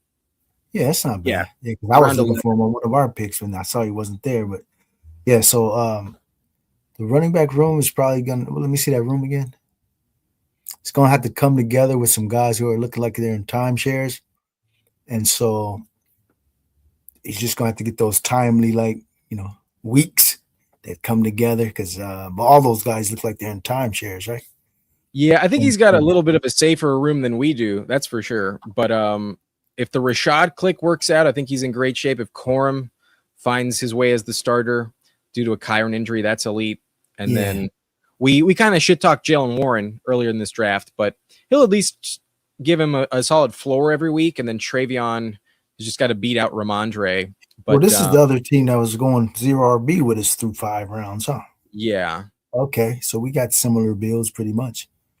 Yeah, his quarterback room rather shaky. Do you think Penix is the right click in Atlanta, or you think Tua can beat him for that job? I mean, you got to just make your choice, and it's like a 50-50 proposition. Because I think Tua probably starts off the season because Penix, they may not want to rush him back. But they can't give up on Penix yet, right? I mean, this is the second regime that has them, and they got to see what they got in a different system. So I do builds where I draft them both, But if I can only get one, I would probably lean towards Penix since he's the younger guy, and they'll probably. I just don't have faith that Tua can hold him off all season, even if he gets the job early. Yeah, I'm starting to lean a little bit more in favor of Tua, but I don't feel confident about it because I also feel like towards the end of the year, they're gonna maybe they see enough from Penix where they're like, this is not our guy. This is it's not like Stefanski drafted him. Maybe they're gonna give up on him. But I also feel like that offense in Atlanta is just so driven by Bijan. There's not that much like spike week potential in the first place. Like they don't have a bevy of weapons, that can catch the ball. It's just London and Pitts and then Dotson at the moment. They scare me quite a bit. That's where I'd rather just wait on Rodgers personally. But from what I've read, it's like Pantera is saying here, it's going to be a quarterback competition in Atlanta. That's what I've read. They're going to give Tua a shot to be the guy, but he can also go down at any time with a concussion and just retire as well. And then Bijan will have added value with Tua, who's a check down artist, right? So he's going to flood this guy with a bunch of targets. So that's another benefit for Tua starting at Bijan, who may take a few to the house. So I think there's some sort of spike week capability in that offense with Tua or Penix just because of the weaponry. Yeah, neither of them run the ball though, so it's all touchdown dependent, and I feel like Bijan's just going to be stealing a few too many rushing touchdowns. But Algier's gone, so he had 8 rushing touchdowns last year. That could help. I do like Stefanski, so maybe I'm shitting on him too much, but at the moment I think I'm a bit more excited to draft Tua than Penix. At least you don't have to worry about a current. I'll just double them up though. When I see a situation like this, I'll just double them up because they're both cheap. You can take both of them, and just do a 4 tight end or 4 quarterback build, or even just use them as just your second. If you got one elite, say you got like Josh Allen or something, then just take those 2, and then that'd be done with it. Yeah, the receiver room on this team is fantastic. JMO as the 4th feels like amazing, and then I love Coker at his ADP. So, dang, phenomenal. I wanted Coker, but I think you vetoed me on Coker, man. Well. That was a weird round. I didn't plan to veto you there, but we got like 3 seconds left on the clock, and it was just like to get him into the queue fast enough. I was kind of scrambling. Didn't intend. Where did Bryce go? Because if we take Coker there, we still could have got Bryce, right? Yeah, well, Bryce Young went 126. Bryce Young would have been sniped on us coming back around, actually. Oh yeah, see, so we wouldn't even have got it. So sometimes you got to be careful what you wish for. So because if we didn't get Bryce with Coker, that would have been not a good thing then. Yeah, we would have been forced with Stroud or Brissett. Like, right. Of all the names to veto there, I think the Shuck pick helped us and worked out. Yeah, it did work out. Now that we look at the result, it did work. Yeah. Yeah. It wasn't the worst pivot, but perhaps Kenny Gainwell would have been nice as well. And we got some built-in correlation because the NFC North plays the NFC South. So we could get a matchup 15, 16, 17 between the Vikings and New Orleans in a dome, right? You never know where they go. That would be dope. That would be awesome. I didn't know that. Yeah. I want to check out Team 12 right before we move on. And yeah, we did snipe Gerard. My bad. Hey man, it's every team for himself at this point. We weren't looking to snipe you. That was the best quarterback there. Not intentional. Apologies, my man. But it is what it is. Let's take a look at Team 12. who started off James Cook, Devon Achane. Team 12 is T-Fall SP Dogs. Goes with a 3-6-8-3. Baker, Stroud, and Daniel Jones. Pulls up Daniel Jones almost 25 picks. That feels a bit gross. I'm not a Daniel Jones guy, so that feels really gross to me. But at the turn, you can do whatever you want. James Cook, Devon Achane, Montgomery. So solid RB trio with Chris Rodriguez, Tank Bigsby, my boy, and Ollie Gordon. Not bad at all. Got the Miami handcuff situation. And then receiver, Garrett Wilson, Ladd McConkey, Brian Thomas, Jacoby Myers, Quentin Johnston. Did pull up QJ. I've seen QJ fall, but then got Wan'Dale Robinson at a great value. Love the Wan'Dale click. Damn, that's a steal in my opinion. And then Adonai Mitchell, Ryan Flournoy, great receiver room. Shigo Conquo, Gunnar Helm, and Jake Tonjes. So a little bit of a desperation mode, but honestly, Okonkwo and Helm can keep you afloat. What are your thoughts?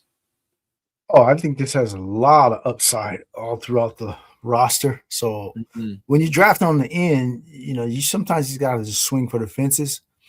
And I think he did a good job of mixing in, some great value dudes with some upside too, like the BTJ, Jacoby Myers tandem. Did he get Lawrence with it? No, he did not get Lawrence. Baker. Okay, but he got Baker. Even so, they got guys from good offenses all throughout this team, and I do like the mix of steady floors like the Wan'Dales, the Demos, and then he got the upside dudes, right? The AD Mitchells, the BTJs, Okonkwo. Even QJ with some high upside for spike weeks. Yeah, right. I think this team is awesome. I just wish it had a stack. That's the only thing I feel like it's missing. Oh, okay, because neither Stroud nor Bakers are stacked with anybody? Or? I don't believe so, unless I'm missing an obvious one. But yeah, there's no Texans receiver. There's no Bucks receiver. And then there's not even a Colts receiver. Like he just pulled up Daniel Jones because he felt the need. Yeah, so it'll limit some of his upside if those teams go off, right? The given week. So that is one negative. But overall, it's gonna be one of those teams to watch. Yeah, overall feels like a very, very good team. Mm-hmm. And then Zachary also asking for a quick little 5-hole team at the 5. Nope, not that one. Myers here. He goes with a 2-7-9-2 with Lamar and Herbert. Got Herbert to fall at 101. Damn, that's the latest I've seen Herbert fall. Can't blame you for clicking that. With Taylor, Kenneth Walker, Breece Hall, Dylan Sampson, Katron Allen, Alvin Kamara, 212, Adam Randall in the final round. And then at receiver has Luther Burden, DK Metcalf, Chris Godwin, KC Concepcion, Denzel Boston, Omar Cooper Jr. So similar to our rookie strategy, one of these guys has to hit. I love the Omar Cooper Jr. selection. Yeah. And then Judy Trey Harris with Herbert, good solid back stack. And then has Brazel with Tyler Warren, Gadsden, also Gadsden stacked up at 125. Got an amazing discount on that Chargers combo. A little envious, to be honest. Yeah, this has to be one of the favorites to come out of this pod. I do like this team a lot. I like the 3 RB start, and then what some people just seem to mess up is they'll get 2 stud quarterbacks like that, and then they keep drafting like another one.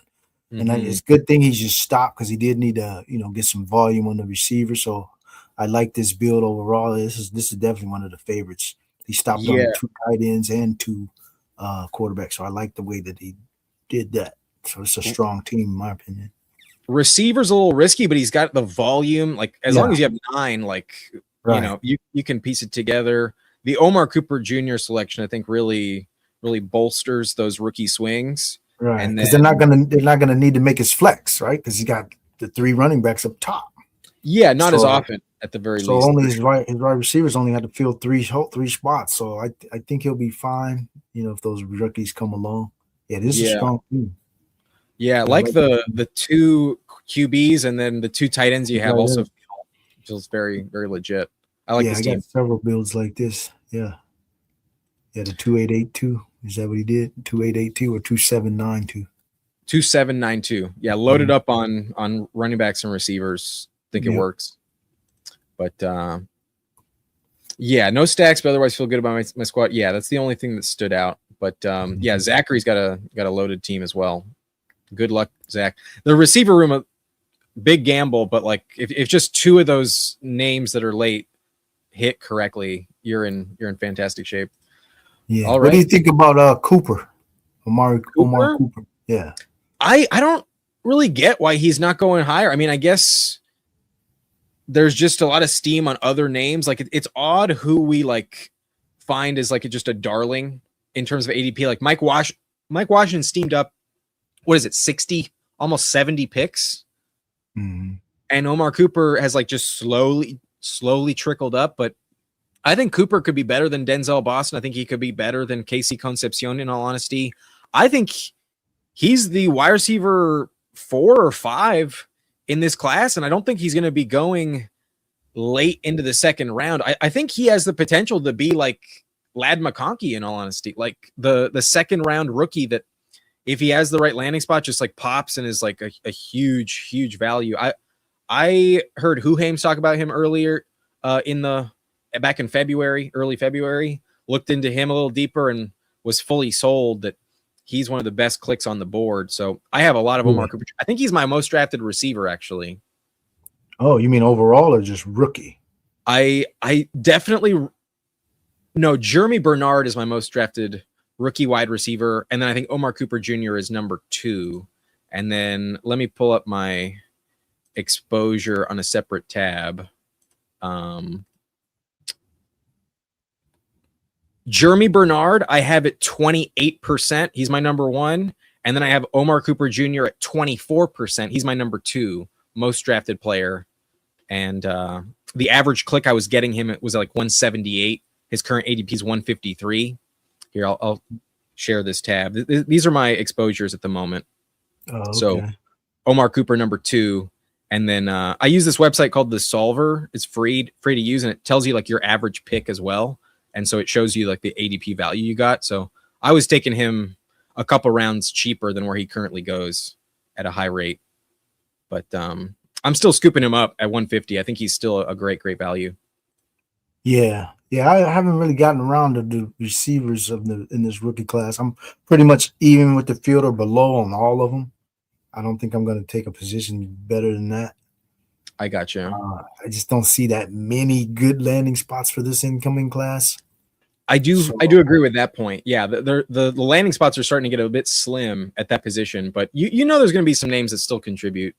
Yeah, so I'm just going to wait for this particular receiver class, probably post-draft, to see where they land, and then I'll just figure out who got the best spots, get my exposures there. But this pre-draft, I'm drafting the veterans over most of these rookies at the receiver spot. Yeah, that's where I like that price discount we got on Diggs, where it's like at some point he'll find a spot. He'll be worth it. He'll definitely find a spot. And as long as he don't find a spot in a jail cell, but he'll find a spot. As long as he's free. Not. Probably. But all right, man, you down for another one? Yeah, let's do it. All right, let's hop in. I don't have time for a third, but absolutely, let's do one more big board. If y'all want to join us, I'll be hitting the button in 5, 4, 3, 2, 1.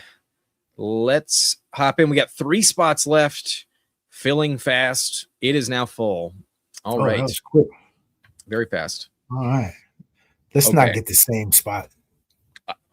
It's my luck, man. Watch us get pick 8. It's my luck. Nah, they can't do it again. It's taking a minute to load, but we get pick 2. Yeah, that's what I want. Hell yeah. That deserves a rip from the pipe. Fuck yeah.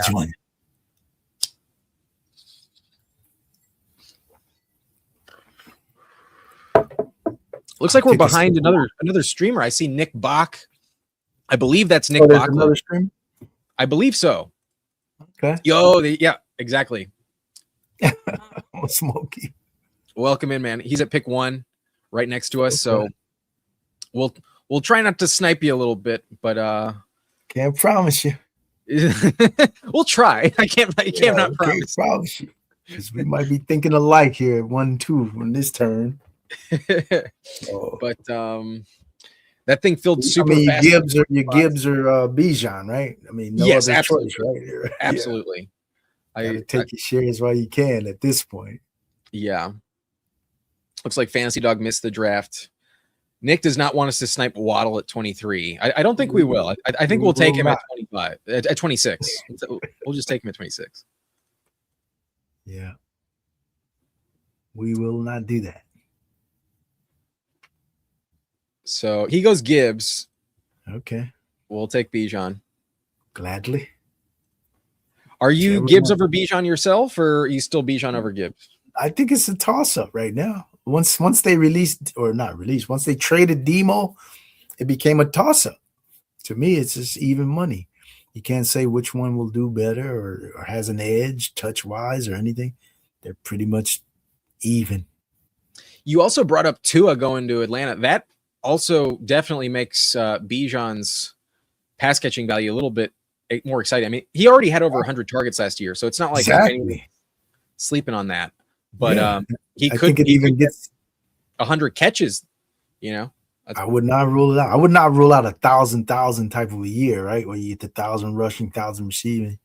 With if Tua is under center for a length of time. That's possible, man. It's I don't know if they would commit to it in that way, but it's possible. I could see Bijan put up 2,000 yards entirely though, and we also have Gerard in here at the 7. Oh, he's definitely gonna get over 2,000 combined yards. But I'm just saying it might even be he's gonna get about 1,600 rushing, about 700 receiving. He'll get over the 2,000, but it might be split like the 1,000 where you get 13 rushing and 1,000 receiving, something like that. It's not out of the question. If they get an injury, that that'll definitely bump it up. Yeah, I forgot what he had last year. I think he got like 70, 80 catches, right? Yes, he had in the 80 catch zone, if I'm not mistaken. He had over 100 targets. Here, that has to be close to 1,000 already if you got 80 catches.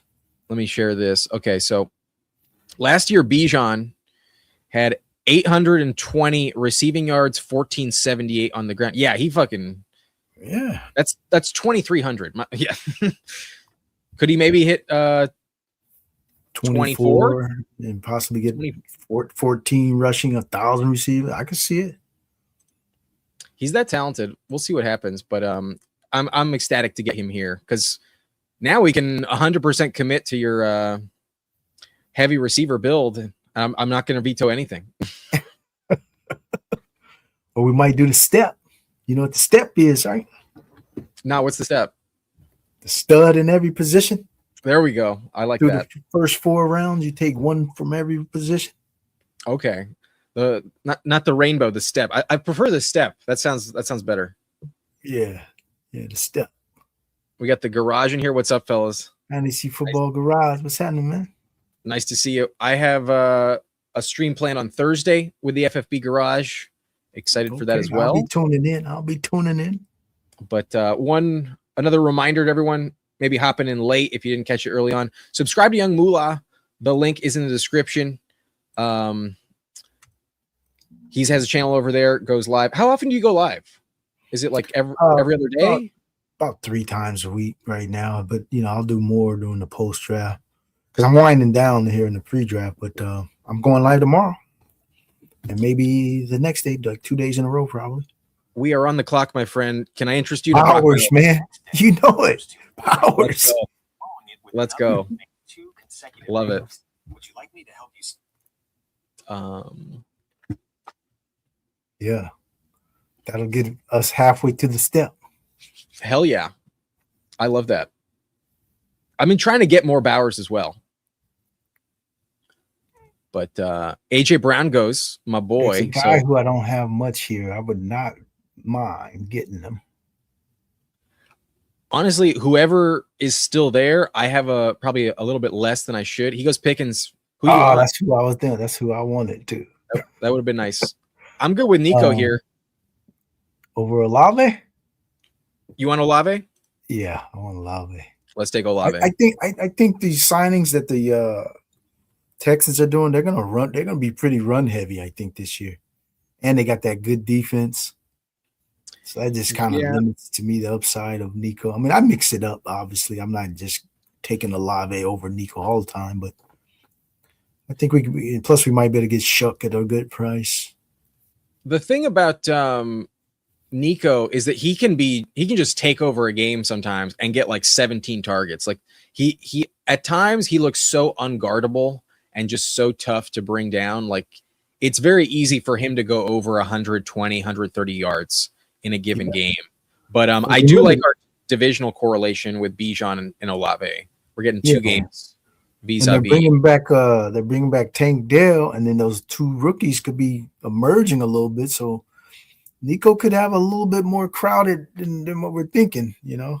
If it's possible, but I feel like they've given him the contract. He's been good enough. I don't see his role very much changing too much. But if Jaden Higgins can actually take a step, then you might have a little bit of a point. But who knows? Maybe maybe the Saints draft like Carnell Tate or someone. Yeah, I think that'll help Olave if they get another receiver on the other side. Actually. And I love Kellen Moore, man. I think Kellen Moore, once he gets his team up to speed as far as the kind of weaponry he wants on that team, the Saints will be lights out on offense. I like Kellen Moore, man. I think he's way above the guy whoever's calling plays in Houston. So I want them to draft Tate or Lemon or somebody. I think that's going to make this offense even more explosive. Yeah, that's a good point. From a play calling standpoint, I absolutely trust Kellen Moore a lot more than what the Texans are rolling out there. I was a little bit pissed when Jim Harbaugh came to town and they didn't try to retain Kellen Moore. They let Kellen Moore go to the Eagles, and that I was like, why are we sticking with Greg Roman when Kellen Moore has a really good relationship with Justin Herbert and is one of the like legit head coaching candidates? Like, give us as much time with Kellen Moore as possible. Yeah. Well, you know, that was that buddy stuff, right? Harbaugh and Roman go way back. Yeah. Just sticking with what he knows and sticking with his culture. But I guess from a standpoint of like Jim Harbaugh was brought in to reestablish a culture with the Chargers. They had no culture in the building at all. And like, if you're trying to build something and then lose your offensive coordinator 1 year later, that momentum kind of gets snuffed out. But I get at least the idea of like, I'm familiar with Roman. I know what I'm going to get with Roman, and I'll just stick with what I know. But I'm sure Kellen Moore probably got a better pay grade as well from the Eagles than the Chargers. Yeah. I mean, Harbaugh's a hell of a coach. No doubt. So, but yeah, he just had that relationship, you know, with Roman. But now, I don't know how him and McDaniel are they? Is this like a new relationship, or did they have cross paths earlier? We can talk about that after our pick, but we're on the clock. Who do you like here? J-Mo. Yep. J-Mo over Burden. Yeah, J-Mo gives us some correlation too. NFC North versus AFC South. Oh, they play each other, right? You mentioned that. Yep, and all these are dome teams, so we might luck up into some, you know, playoff matchups, right?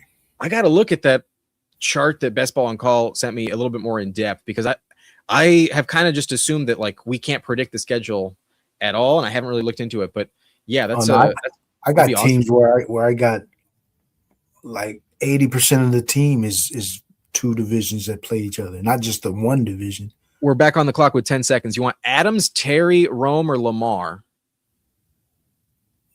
3, 2. I don't think I want to pass on Lamar, do we? Let's take. I timed out, bro. That's all right. We got Devontae. Yeah, we got Adams. No bad, no big. We can go with Stafford later. Yeah, we still have some options, but I sometimes I really do regret passing on Lamar sometimes here in round 5. Yeah, I mean, we got a ton of them. I'm sure you got a ton. I got a ton. It's all right if this bill don't have them. Yeah, I'm kind of like right in line at like 7.5%, 8%, but I think we'll be okay. Yeah, we'll be fine. We didn't even have a stack of them because I like some of the later stacks that this is building up anyway. Yeah, we do have some legit options. We could get like we'll probably be sniping the Gibbs team, but maybe we could go Goff and Laporta later on. For sure. Yeah, and be done at tight end. Yeah. I wonder if they're gonna get the Caleb stack that Nick set up here at pick 1. Went Burden, Loveland, the team at Caleb sometimes falls there. Yeah, I've seen him in the 7th round a little bit more often lately. Especially if you got a lot of guys who are just building their own builds and they're not worried about having to get a quarterback unstacked. I mean, I had the perfect Bengals build the other day. I was like, man, I got 2 Bengals, Jamar Chase and T. Higgins.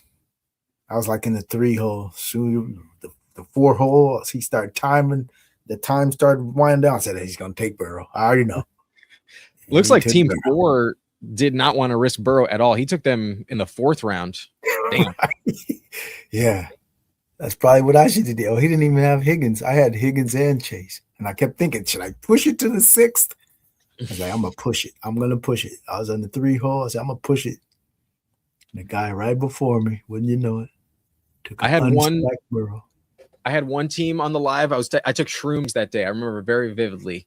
And I wound up with Jamar Chase, Chase Brown, T. Higgins. And then in round 6, I did get the Burrow gift. And then I put on the Bengal costume that I got. Just had to commit Bengal squad. I think I also took Gesicki just to close it out. Final round. Yeah. Do they have a 3rd receiver? Is Yoshua still there? Yeah, they got Yoshi. They still got Yoshi. But we're coming up in 2 picks. You think we got to get in at QB? I know this team behind us is going to take Caleb if we don't. Hurts or Drake May, either one of those guys. Let them get Caleb. Yeah, let's leave him Caleb. Chicago. Let's let the Rome team snipe him if they want to. We can wait on quarterback though, because he's only going to take one of them. Take one of those receivers. Okay, which receiver you want? Pierce. I'm cool with Pierce. The contract, they cannot risk to not let him work out. Like he has to work out. They're gonna feed this guy. I mean, whether it's going to be the right thing or not, he's going to have an expanded role. And he's got that spike. He's an underrated receiver too. He's underrated in my opinion. Oh yeah, I remember I went to the Chargers Colts game, and the guy sitting next to me was a Colts fan, and like he loved Alec Pierce. He had so much respect for Alec Pierce. So this Nick goes Caleb and Drake May, leaves us Hurts. That our pick? I'm gonna naked Hurts. Yeah, no doubt. We can take naked Hurts. Let's the tush push is still legal, right? Yeah, it doesn't seem like it's getting banned. I thought maybe it would, but it doesn't seem like it has a shot to get banned at all. Yeah, and the offensive line is back intact, so I think that's all positives for Hurts. Yeah, they're going to be okay. I just worry what their offense in the passing game would look like if AJ Brown was indeed traded. Well, if they trade AJ Brown, they're going to draft another receiver, right? Because he'll be traded for like a first, and then they just replace him. Yeah, gotta be. I think Hurts he still gives you those big weeks every once in a while, right? The rushing. Yeah, it looks like Nick at the 101 assumes that he did take 2 quarterbacks. So I thought we'd only take 1. And he passed on Hurts for Drake May. So he assumes that AJ Brown's going to be a Patriot, if I had to guess. Hey, that's not a bad thing because he did have AJ Brown, right? And he still took Drake May. Maybe he's got some inside information. I mean, what do you know, Nick? You know something, Nick, we don't know? I've spoken about that many times on my channel, even on the Candyman Fantasy Football Garage's channel as well. I was hyping up that. And it seems like because of how the contract is structured, the Eagles are going to wait until after June 1st because they can save like $20 million in cap space. Yeah, literally what Nick is saying. After June 1st, baby. Yeah, they can trade them then, and it's less of a hit. Yeah, I think they would have to eat $40 million in cap if they traded AJ Brown today, and if they wait until after June 1st, then they save 20 of that. Oh, it's a savvy move then, Nick. Yeah, very savvy. Yeah, I like that a lot. I think that was legit. Yeah. Plus, he's got the one you didn't take. Loveland combo with Caleb. He's got some juicy stacks there. Yeah, he does. You could thank us for sure. We didn't snipe you. Well, that team with Rome also, like we didn't really could justify Caleb there unless we just really liked him. But You wanted Yeah. Hurts anyways. Yeah, I want to Hurts anyway. Yeah. Hurts or Drake May. I think we can get, Goddard. Yeah. Who did I they have just sign? They Didn't they brought in just Hollywood sign- Brown today. Hollywood Brown. Hey, man, 20th round, Hollywood Brown. You might catch a couple of games with a touchdown or something. Replacing AJ Brown. Not replacing, but No, I'm kidding. he's in the rotation. Well, it's the when the guy that makes the uniforms, he doesn't have to change anything in the machine. You don't have to change the name. Huh? Yeah, he just slaps Brown on there. Brown there. They got the same. They can give him the same number 11 Brown, just a little smaller size. Yeah, they're trying to save money on the uniform. That's what it is. Okay, Yeah, so we're on the clock next. And then Nick only has one running back, 3 receivers, so I think he'll be grabbing running back. Too. I liked Rico over Kyle Monangai, to be honest with you. It doesn't fit our correlation, but You want Kyle Monangai at this price? no, I go Rico. Just go Rico. I'm still Rico, but Yeah, just get the better player, and I do like him as a better player too. Monangai scares me. What? Why so?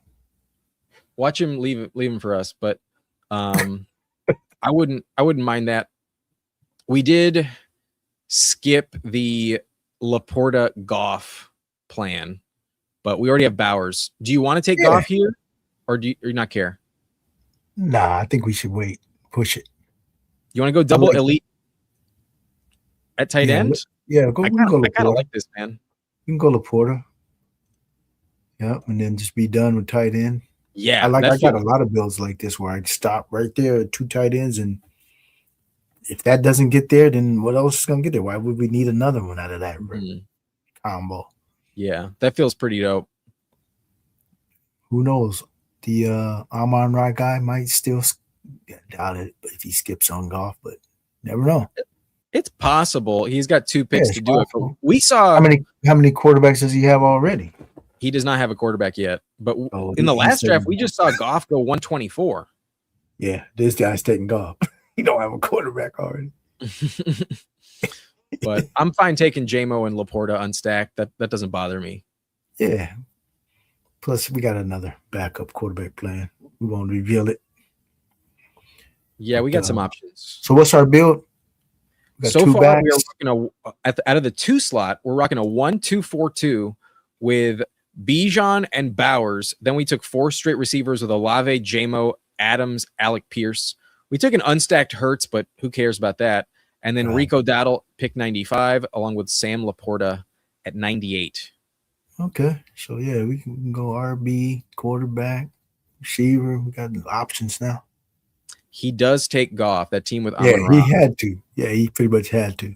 Damn, this is interesting. The team in front of him, though, took Malik Willis at 105. That feels wrong. Wow, that feels a little bit of a. Does he have who can he doesn't even have a stacking partner yet, right? No, I mean the only one you can stack at the moment is Achan, I guess. But yeah, that feels wrong. Hey, maybe he's just thinking, hey, this team's gonna be in trail mode, kind of like Arizona last year, and this guy's gonna pull up some stats, running and passing. I mean, it's possible, right? Dean Johnson says he can stack with Jalen Tolbert. Or Tutu out well. Yeah, 2-2 in the final round sounds perfect. I think I would definitely do that if I'm him for sure. Since you committed to it, maybe he's 2-2 on listening. He snipes us on Tyler Shuck, but that's okay. That's all right. Yeah. He's like, well, let me add another quarterback. You guys take this. All right. So since quarterback's looking thin, what do we need to do at quarterback? I think if running back continues to fall, that piques my interest. We only have 2 so far, and Nick behind us has 1 running back at this point. Yeah, we definitely want to get some backs ahead of him, but let's see how it shakes out. Because I'm okay with several of these backs. Damn, Libra just took Woody Marks at 117. Holy shit. Thank you. I say we just take the falling price on Blake Corum here. 20 picks past ADP. Oh, because Jadarian Price got picked? Yeah. Okay. Because that would have been my pick. But yeah, I wanted Price as well, but yeah. feels like a no-brainer to take Blake Corum. I'm glad he took Woody Marks then, because that gave us one of those guys. Yeah. All right. That's a great price on Blake Corum. 19 picks past ADP. Mm-hmm. He goes What's Rashad. What's the receivers look like? Nobody. Nobody. Juwan Jennings at the top. Nah, I don't like him at all. I kind of like Matthew Golden, but he's off the board. What about Downs? Downs, we could pull up. We do have Alec Pierce, though. Do you want both? I don't really want both. I do. Yeah, Downs and Pierce. Pierce is deep there. Downs will be underneath. And then we can put dimes in this. That team with Tyler Warren might snipe us, though. But nah, they have three. They have three quarterbacks. Let's go Josh Downs. Let's do it. Yeah, they're not gonna take it. Yeah, because there's a lot of purple on that side of the board. Yeah, they got all the quarterbacks. Massive run on that side of the board. But I think we'll be okay. Yeah, opening up a possible double stack there. Mm-hmm. And only thing is he runs, and sometimes people don't give a shit if he's unstacked. If he's past ADP, sometimes people just take him. Yeah, but I think we'll be okay. We could also get Fernando Mendoza hypothetically. I think we'll be okay. We'll get somebody. Cam Ward, one of them will be there. Yeah. All right, so here's the team so far. We have Jalen Hurts, Bijan Robinson, Rico Dowdle, Blake Corum, and then at receiver we got Chris Olave, Jamison Williams, Devontae Adams, Alec Pierce, and Josh Downs. And then our tight end room is loaded with Bowers and Laporta. Yep. I think we got a good balanced start. I mean, I typically don't draft tight end this early, but for how it's gone, I like how it's shaping up. I don't hate our quarterback situation at all. I think we still have some outs. Give it a couple rounds, maybe I'll change that opinion. But if we get sniped a lot, that is going to be a bummer. But I think we're going to be okay. I think we are. Yeah, we'll work it out. We'll figure it out somehow. Yeah, whenever Bowers falls that far, he's on my team every time. 23, 24. Yeah, I like that click a lot for us. Yep. Kincaid goes one. I don't really like the price on Kincaid. I've had a hard time clicking him if I don't have Josh Allen.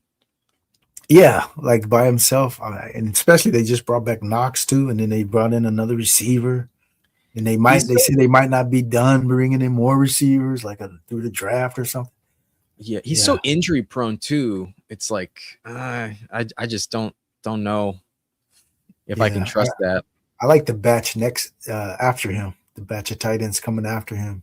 Yeah, Mendoza goes, so we don't get that combo. Yeah, that's all right. Like they really needed that. Daniel Jones also gets taken. Yeah, we knew it could happen. It is what it is. We'll find somebody. Let's see who's available for us. Shakir is falling, but not too excited on that, to be honest with you. I think we're fine at receiver, but I would take Cam Ward.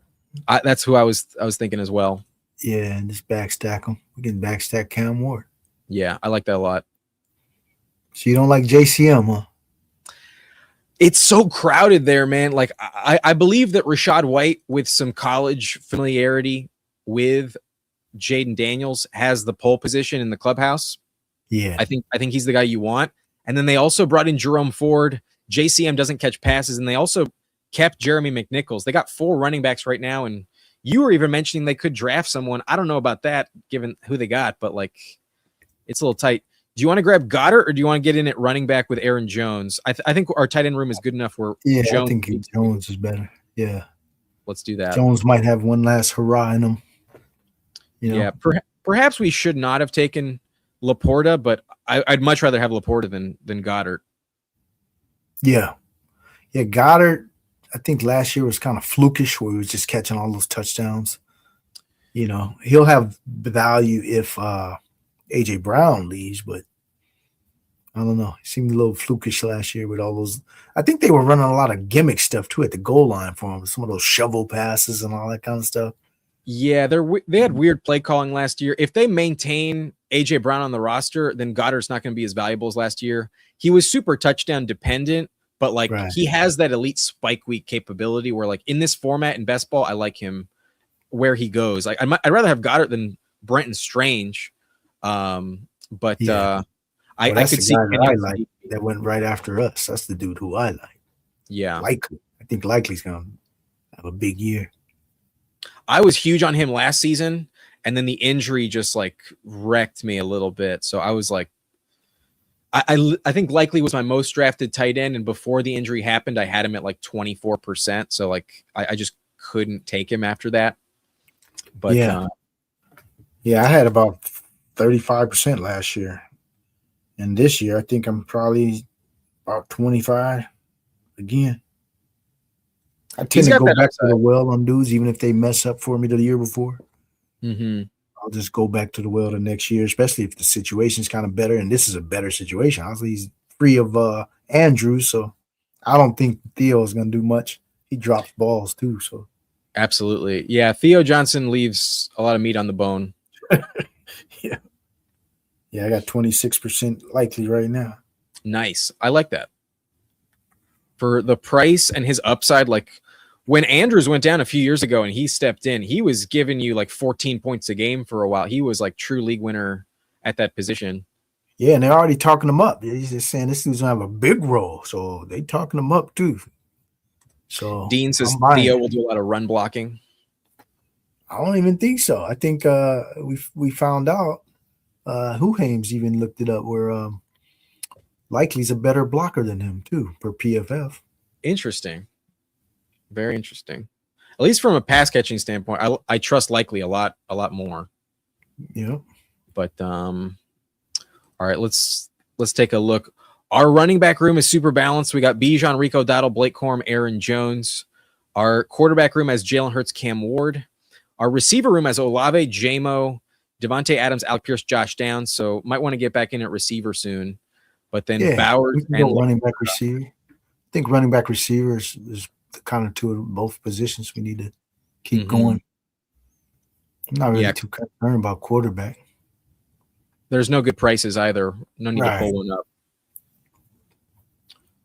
So Tank Bigsby in round 14.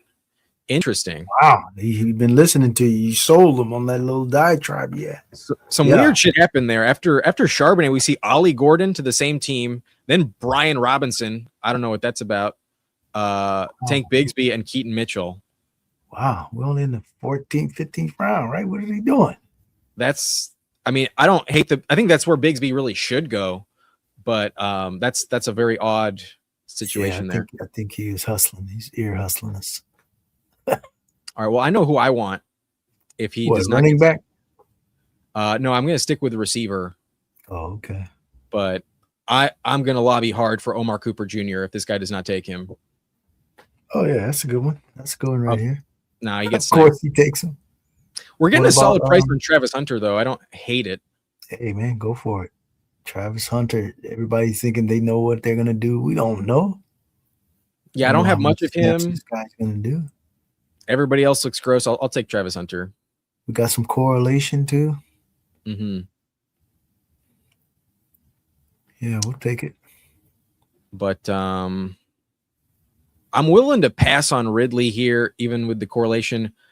I don't mind either James Conner or Emmett Johnson. DK. Is DK available? Tremere DK? Yeah, but he's been falling. I think we can push it, man. Okay. Which running back, Conner or Emmett Johnson? Conner. I like that. Yeah. We went heavy rookie in the last one, even though we have Aaron Jones, who also has some injury risk at his age. But Conner, I don't think is going to disappear. Right. But as long as he bounces back from that, this guy's a battler too, so I think he'll come back. Yeah, he's like their locker room. Like he's going to watch him be the captain of the team again. Right. Yeah. So even though they signed Algier, once he gets healthy, he'll still get in the mix too. Conner be in the mix. Mm-hmm. Dean is in here at pick 3, and he has gotten screwed at quarterback. Apparently, he took Stafford with Puka, but got sniped a few times. Yeah, that run that messed with us too. But man, even sometimes you got gotta- sniped on Tua, Penix, and Brissett. Yeah, man, you might have needed to take Cam Ward instead of us. yeah. Or I always got a fallback, and nobody likes it. But hey, if he's starting, a starting quarterback in the NFL can put up some numbers, and that's Shador. I always fall back on Shador, and I wouldn't. He's going to be starting. Yeah, I wouldn't hate that. He had one huge spike week as well. He's like Right. capable of getting into a shootout and holding his own. They should be drafting a receiver or at least a weapon early on. Like I think Carnell Tate's probably going to the Browns if I had to guess. Somebody, one of those receivers. Yeah, What pick do they have? They picked like 6 or something like that. Yeah, 6 or 7, I think. Maybe it's 6. Yeah, that sounds. They got to go either O line or receivers, one of the two. And I think they got 2. Don't they have 2 picks in the first round? Probably, yeah. Yeah, from the Travis Hunter deal. Also got sniped with Bo Nix. He grabbed Waddle, and that team was Sutton right behind him. Sniped him on. Ooh, that's brutal. Yeah, that's a bummer. Right next to him or what? Yeah, 1 pick. 1 pick. Yeah, it's gonna happen. Tough break. It's gonna happen. But you just gotta adapt, right? Yeah, quarterback market is gross these days, but I think our team is fine. I think we need a third, but I think so far we're fine. Yeah. What's the guy number 1? He's fine. He's probably not. He's gonna settle with his 2, right? Nick in the 1 hole. He took 2 early. He doesn't. He has Caleb and Drake May. I think he might leave that alone if I had to guess. So then we can wait to at least get past him. I wouldn't mind a Jalen Naylor. I wouldn't mind Dylan Sampson for maybe a Shador pick. What do you think? Anyone you want? Anyone you want? Sampson. Let's do it. Because I think we can go Sampson Shador right here. Get our I don't have much quarterback. Shador. We got oh no, it was Travis Hunter. I thought maybe we got Jerry Jeudy for a sec, but yeah, I'm willing to take Shador. It's been a weird lobby at quarterback. Yeah, because he won't make it back. Somebody's gonna take him. And we got 3, and now we can go receiver, running back. Our last we got 3 picks left. We could honestly grab 3 receivers straight if we wanted, but I would probably mix in a running back. Yeah, maybe 1. What's the build? We had 3, 6, 6, 2. Yeah, and two receivers, 1 running back, three receivers, something like that. So are you set with the running back room? You think we don't need to add one more flyer? I think if Aaron Jones and James Conner weren't like old as fuck, then I would say we're good. But I think grabbing a 7th is probably worth our time. A young guy with some legs. Yeah, maybe even a rookie swing, or we could go back to the well on Jordan James. I wouldn't hate that at all. Yep. And then our receiver room, Olave, Jamo, Adams, Pierce, Downs, and Hunter. We absolutely need 2 more. I could argue we could use that 3rd just because Hunter is such a gamble. Right. You know? Yeah. We'll see what the board looks like in comparison to how about this? Our next 2 picks are receiver, and then round 20, if we like a running back there, we'll take him, but we're not going to be locked in. Sure. Yeah, that's fine. Okay. That sounds good. Yep. Because there's always a running back that I like late. There's a few options. I mean, even Jerome Ford now looks kind of interesting. Yeah, Jerome Ford. He's had some success, right? Yeah. Jerome Ford. Turn the lights off is asking, you guys think Brian Robinson's going to land somewhere? What do you think? I mean, they're running out of spots around the league for him to land somewhere interesting. Is he's unrestricted? Yes, unrestricted. And nobody's wanting to sign him yet. So that tells you a little something to me. I think that speaks volumes of how they think about this guy. I've been of the mindset that he is going to just return to the Niners. It could be on a cheap incentive-laden deal, yeah, I guess. But that's what he was supposed to do this year. He was supposed to gain some traction by landing on the Niners now and sign a contract. he's just uninspiring to me as a player runner. There's almost like no upside. I'd rather take Najee Harris than him. Now that we're this late into free agency and he hasn't signed, now I'm starting to get worried that I have a lot too much of him. But I could still see him back up Bijan hypothetically. And then if he stays with the Niners, then he's a good pick just because whoever CMC's back up. The Falcons don't have anybody, right? At the moment, no, but they seem like a very likely team to just draft someone. Yeah. Feels like that's pretty obviously going to happen, but you never know. Could still bring in even Najee. Who does Dallas have as the backups? The Jaden Blue guy still? He was nothing. At the moment, I think it's just Jaden Blue. I don't think Sanders is there anymore. They got Phil Maffa, but who cares? Hunter Lupke, very irrelevant. Yeah, they could sign him on the cheap too. Team like Dallas. Yeah. But coming up soon, we mentioned a double receiver combo.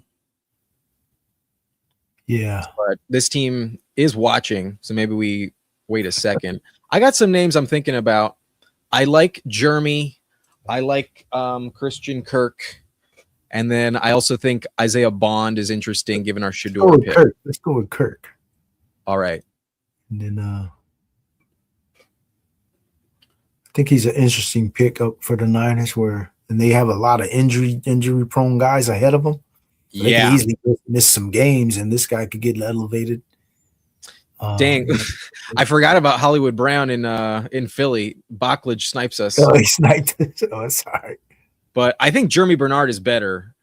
Yeah, go for it. Yeah, I don't have hardly any shares, but yeah, I'm open.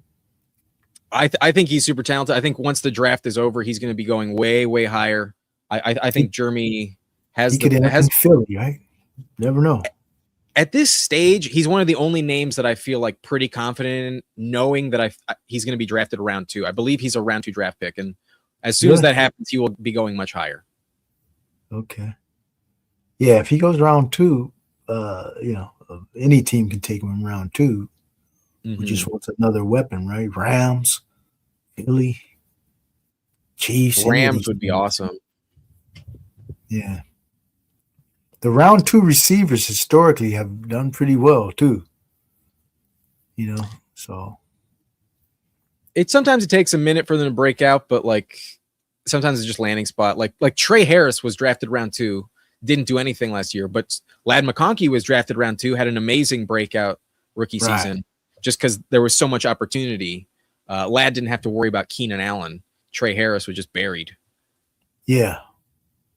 Yeah. Yeah, I always target the round 2 guys, and because they go kind of under the radar compared to the round 1 guys, but some of them are just as good.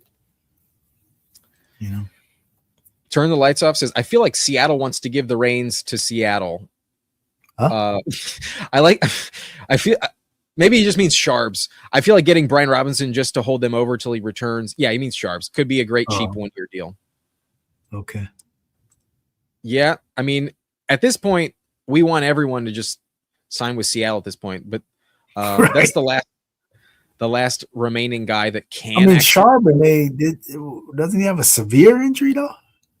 Yes, but I think what this guy's saying is like next year they want Charbonnet to be their guy and not have to think twice about it, and so this year they're not going to overcommit financially or like draft pick wise on the replacement to Walker, just because like long term they got a plan for. I can't buy that. Charbonnet is good. He's not special. So I disagree, man. I think Charbonnet is fantastic. It's just been they have 2 great options that you can't see them really perform. But Charbonnet is great, just downhill runner. I think he's a slightly below Connor in his prime, kind of a back. To me, that kind of dude can be upgraded at any point, the running back spot. Because when you get dudes that can make that difference, because the way Kenneth Walker was running for them once Charbonnet went down, he was way more dynamic and explosive than Charbonnet. So he added a dimension that Charbonnet can't. Charbonnet's good in a tandem, but as far as the feature dude, I wouldn't think they would just rely on just him. They want to get somebody with a little more juice. Definitely not this year. I that's where honestly, I don't think this is a bad take. I think they could just give B Rob a 1-year deal hypothetically, and then hope Why that haven't they Sharp did it though? Because they brought maybe. in Eugene Emmanuel Wilson, whatever his name is. Yeah, I guess In he was fact, too expensive. Okay, is these that are the guy two him? receivers I'm offering, and then we could go Jordan James or Najee. Of these four, who would you like? We got 10 seconds. Bond. You want Bond with Shador? Yep. Okay, let's do that. I think Bond's gonna have a good deep role. Yeah, he's not someone I take too much, but I think to mix him in is absolutely legit here. And I think with the Travis Hunter massive gamble there, I like having 9 because we got Bijan. I don't think we need 7. Yeah. Once you got Bijan, those other dudes will just fill in when they need to fill in, right? You know, as the second back, and then we got enough receivers and the 2 tight ends to hit the flex every once in a while too. So yeah. We're fine. Well, in hindsight, maybe I should have offered Hollywood Brown over Christian Kirk. Yeah, we've kind of lost track of Hollywood Brown, but it's not gonna make or break us, I don't think. Nah, I'm not worried about that. Yeah. He could maybe score like 5 touchdowns if he got lucky, but in general, I would expect Hollywood Brown to miss at least like 5-6 games. Yeah, I think Kirk will have a better role throughout the year, probably if AJ Brown stays, right? I think his third receiver role, Kirk, is better than Hollywood Brown's third receiver role. But I do like what Nick did, grabbing Hollywood with AJ Brown and Drake May, where like his team made like the narrative bet that AJ Brown is getting traded. Right. Like, that is clearly the decision. Like he passed on Hurts. That's clearly what he's saying. And so if that happens, then Hollywood Brown would step into some of that elevate. Yeah, could elevate his role. In that regard, I think that's a wise like mental correlation. But no doubt. Let's take a look at our team. We went with this 3-6-9-2 out of the 2 spot. We go Jalen Hurts, Cam Ward, Shador Sanders. Given how the quarterback values were in this draft, I think we landed pretty well, honestly. I think that's pretty fine. Running back has Bijan, Rico Dowdle, Blake Corum at a great price, $119. Aaron Jones, James Conner, also solid price on James Conner. And then Dylan Sampson as the Cleveland handcuff. And then a receiver room has Olave, Jameson Williams, Devontae Adams, Alec Pierce, Josh Downs, Travis Hunter, Christian Kirk, Jeremy Bernard, and Isaiah Bond. Our tight end room is one of the best you can find. Brock Bowers and Sam Laporta absolutely deserve to stop with 2. Yep. The only thing we got 2 unstacked quarterbacks, but you know that's okay. With fact Hurts, that they both can run, you know, Ward a little less obviously, but with Hurts, I'm not worried about it. I guess with Ward, you probably should be stacking him, so maybe there was an oversight there. Where did DK go in this draft? He went 160, so no, he was not available when you thought he was, actually. Yeah, that was too early, so we wasn't going to take him there. Yeah, and then we didn't need the third tight end because Gunnar Helm would have been the obvious late guy, but we didn't need that third tight end, so it's fine. Yeah, you know, sometimes you don't. But then we got Shador stacked, my guy. I guess the only thing in my mind where maybe we could have gone differently, instead of taking Laporta, we could have grabbed maybe Stafford or a quarterback that like we could have stacked up Stafford with Adams. That could have been an option.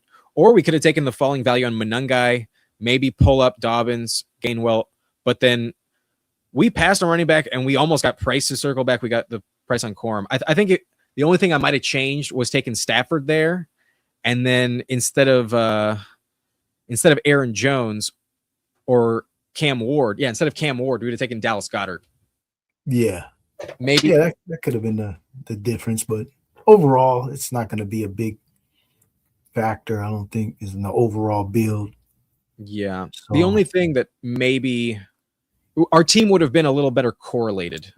Yeah, that's all. But I don't think I mind what we did ultimately because I do think Laporta is much more valuable than Dallas Goedert. Yeah, and we got the 2 Lions, you know, on the explosive offense. Yeah, plenty of dome games. So those are some of the underrated kind of details that people don't always look at. But yeah, you know, Hurts you don't want to get a bad weather game, you know, the wrong time of the year, right? Yeah, I think we'll be all right. But yeah, I like our team. With Bijan, we're in good shape. But Danimal, like I said, we could have gone Stafford there and totally justified it as well. But got a little greedy at tight end. I don't hate it. Don't hate it at all. But let's take a look at Nick's team since we were talking about him a lot. We were trying to navigate him. When you're at pick 2, you always have to think about what pick 1 is going to do. Yeah, because you got the 2 picks right behind you. Yeah. So let's take a look at his squad. He does get the Caleb Williams double stack with Burden and Loveland, and then he does have Drake May stacked with AJ Brown in theory, as well as Hunter Henry. So double tight end stacked. His running back room has 9 of them. He goes with Jahmyr Gibbs, then waits until Rashad White, Jonah Coleman, Chris Rodriguez, and JCM. So just trying to lock up the Commanders running back. Emmanuel Wilson, George Holani, Ray Davis, and Jordan James. So felt the heat, got a little desperate. Does have Gibbs, so I guess it can work out. But 9 of them feels a little overboard, if you ask me. Like my hard cutoff is 8, and like those are teams where I don't even have Gibbs. But yeah, a bit of a reflection. But the receiver room. AJ Brown, George Pickens, Luther Burden, Chris Godwin, Romeo Dobbs, Jerry Jeudy, and Hollywood Brown. Not bad, but I would like to swap out one of those running backs. Like, give me a receiver instead of Holani. I think that's pretty solid.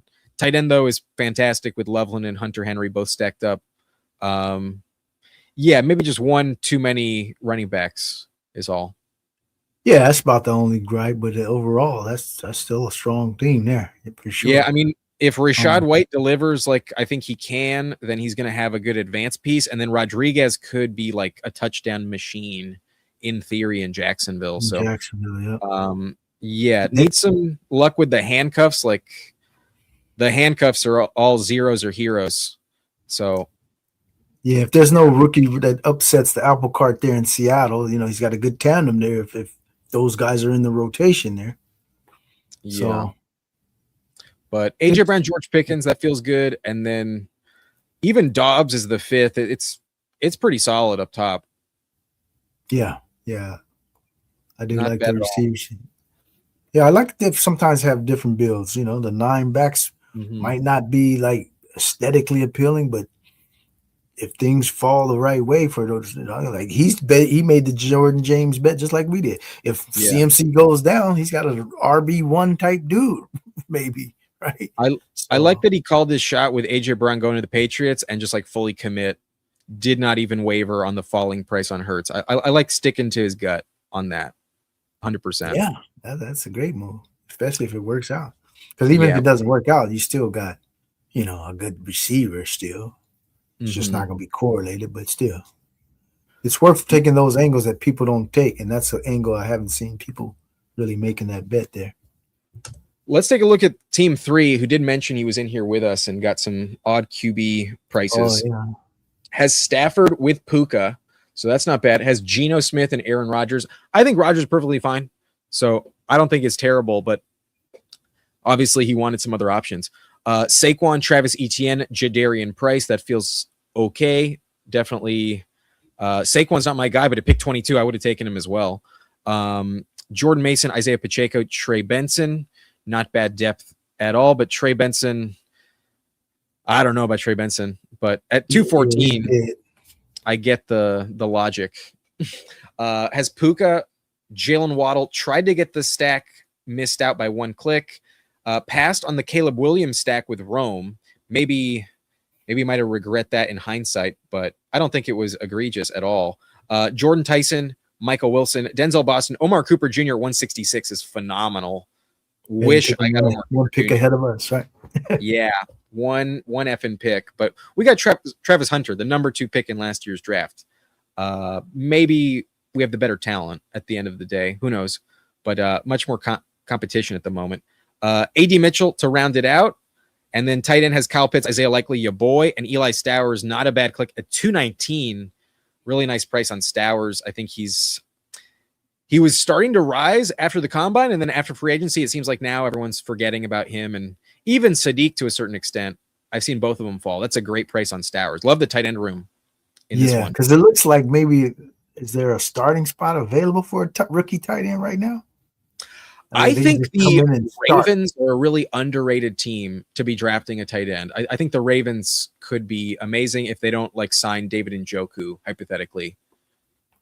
Yeah, but are they going to start? I mean, you got Andrews still there.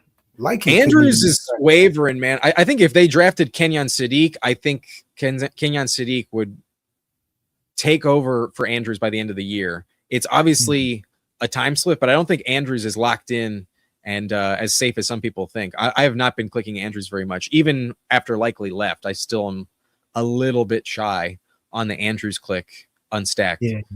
I think the livest team that I see to get a tight end really early would be the Panthers. Yeah, Panthers are legit. Panthers are very, very appealing option. Would like to see that. But yeah, I think a guy can come in there and probably take Sanders' job. Yeah, absolutely. That's a good call. I like that a lot, actually.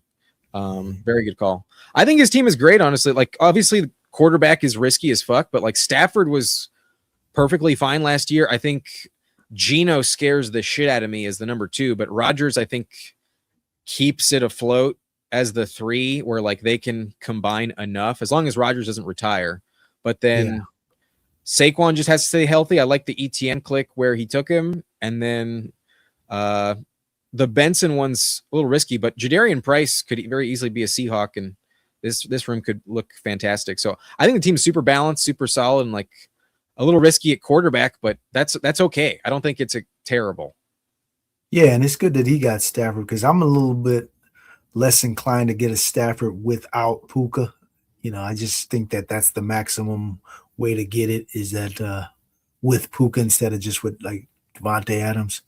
I tend to not draft Stafford if I don't have Puka, so I wasn't really high on us taking him for our build. Gotcha. Yeah, solid team. Solid. Good luck with QB. But we did have Gerard at the 7, so I'll pull up Gerard's team. Gerard goes Jackson Dart, Sam Darnold, and Bryce Young. So pretty solid, pretty comfortable there. Yeah. Kyron Williams, DeAndre Swift, Chuba Hubbard. Takes Keaton Mitchell, Tyjae Spears, Jerome Ford, and Justice Hill. So I think this is a room that deserves 7 when Keaton's your 4th. Good price on Tyjae, but the Jeremiah Love hype train is rolling. Don't feel as good about it. Don't feel as good about the Tyjae click anymore. JSN, Malik Neighbors, that's elite. Tet McMillan in the 3rd. Has Jacoby Myers, Wan'Dale Robinson, so fantastic. Coker is the 6th. Naylor is the 7th. Damn. That feels good. And then Goddard, AJ Barner, Theo Johnson. Good price on Goddard as well. Yeah, balanced team, really strong. Not any weaknesses, really. Yeah, I really like it. He got Kyron in the 4th. I think that Kyron click bailed him out. Damn. Yeah, Kyron behind Bucky and Travion and Javonte. Damn. Nice price on Kyron. Yeah, they had a little run on running backs right there. Yeah, that's pretty good. Interesting dynamics in round 4 now. If you can tell me I can reliably get Kyron Williams in the 4th, then like the 3 wide receiver start on the back half is so legit. Yeah, Kyron is your first. Yeah, but I do see a fall off behind Kyron. What about Bucky though? Bucky falling to the 4th as your first back too. That would be pretty good too, right? Yesterday I got it and I felt good in the moment, but I've seen it happen a little bit more often now, and I'm like, okay, if this is just his new price, he might continue to fall. Maybe Bucky Irving's not safe at all. With Chris Rodriguez. Yeah. No, it's not Chris Rodriguez. It's who signed that? Gainwell. Yeah, Gainwell. And then I think they also brought in Sean Tucker again. Gainwell is not great, but like Gainwell is not that much better than Rashad. Right. It's fine. I think Bucky's okay, but then there was some weird like dynamics with him when he got hurt last year. It took him a while to like recover apparently, and like he should have gone on IR and he didn't. And I think they were a little bit bitter when he came back apparently, from what I heard in some reporting. Yeah, but, plus they might be concerned about some sort of long-term, injury here. Maybe he got like one of those list franks or some kind of bad foot or It's something. possible, but Fantasy Dog says B across the board. I would agree. Receivers, fantastic though up top with Waddle as the fifth. I think receivers elite on this team. Yeah, he's got a strong receiver room for sure. I like the balance in the build. It's just a real. He's not going to get beat down at any spot. You can see him having a lot of top quarterback weeks, top running back weeks, receiver weeks, tight end weeks. So that's a strong team. Yeah. Did we have anybody else in here that I'm forgetting? I don't think so. Apologies if I'm blanking. But there was that team that we noticed that did some wild stuff with Ollie Gordon, Tank Bigsby. I want to see what that team wound up with. Oh, yeah. That's pretty interesting deal. Team 8 probably just got auto-clicked if I had to guess, but let's take a look at the full thing. Lawrence, Jordan Love, Fernando Mendoza has Bucky Irving, Baishal Tootin, Kenneth Gainwell, Ollie Gordon pick 152, a full 80 clicks above ADP, and then Tank Bigsby at 161. Honestly, I don't think that's terrible, but the Ollie Gordon one I think is batshit. LaQuint Allen, Rashard Smith, that feels gross, and then Devin Neal. So yeah, I mean, interesting to pull up Gordon and Bigsby and still feel like you need 8. But Jefferson, Ladd McConkey, Christian Watson, Quentin Johnston with no Herbert stack, and then Rashid Shaheed, Ayamanor, Andre Yoshivas, Trey McBride, TJ Hawkinson. So a little bit running back crazy. Yeah, and I didn't think it was really necessary, really. I think if I had to guess, he might have gone like on auto or something. Oh, like, yeah, it kind of does look like that. Like maybe that's my put some guys in his queue and then kind of got autoed and yeah, like disconnected or something. He must have gotten disconnected for 5 rounds because like to pull up LaQuint and Brashard Smith. Right. And those are like 19, 20 rounders, right? You can get those dudes. Where's Gordon going? Have I been missing something? Are people pulling them up now? No. This was just I think a mistake. But was strange is right behind him, even Brian Robinson got pulled up. Like that was what was so shocking about it. It was Gordon, Brian Robinson, and Tank Bigsby like well above ADP for like no reason. But I thought I was missing something. Well, maybe he's bracing for the Achan trade or something. Yeah, maybe he knows something. Maybe he knows something. But all right, man. I think that's gonna be it. I have to go eat some dinner now. I've been all right, man. Getting a little hungry, but it was a pleasure drafting with you. And a reminder to everyone where we can find you. Let us know where you are on YouTube and all your social media. Let the people know. Yeah, at GAB for Life on YouTube and at GAB for Young YUUNG on all social medias. Does Life have a Y in it? LYFE, yeah, LYFE. LYFE for Life, yes, LYFE. Yep. Fantastic. The link is also in the description. So we're gonna return the favor. You're gonna come on my platform, right? We're gonna do a couple drafts. Absolutely, man. Next week, the schedule is open at the moment. I do have some jobs that might conflict. Next week, I might have a hard time streaming it, in all honesty, due to work. But absolutely, we'll be in touch. And maybe over the weekend, we can also. Yeah, that's fine. I'm available Saturdays, Sundays. But absolutely, bro. I look forward to it. Yep. All right. Been great. Appreciate you. And see you in these streets, man. Let's just go ahead and get it. Right? Yeah, man. Take care. All right. See you next time. All right. Bye-bye, everyone.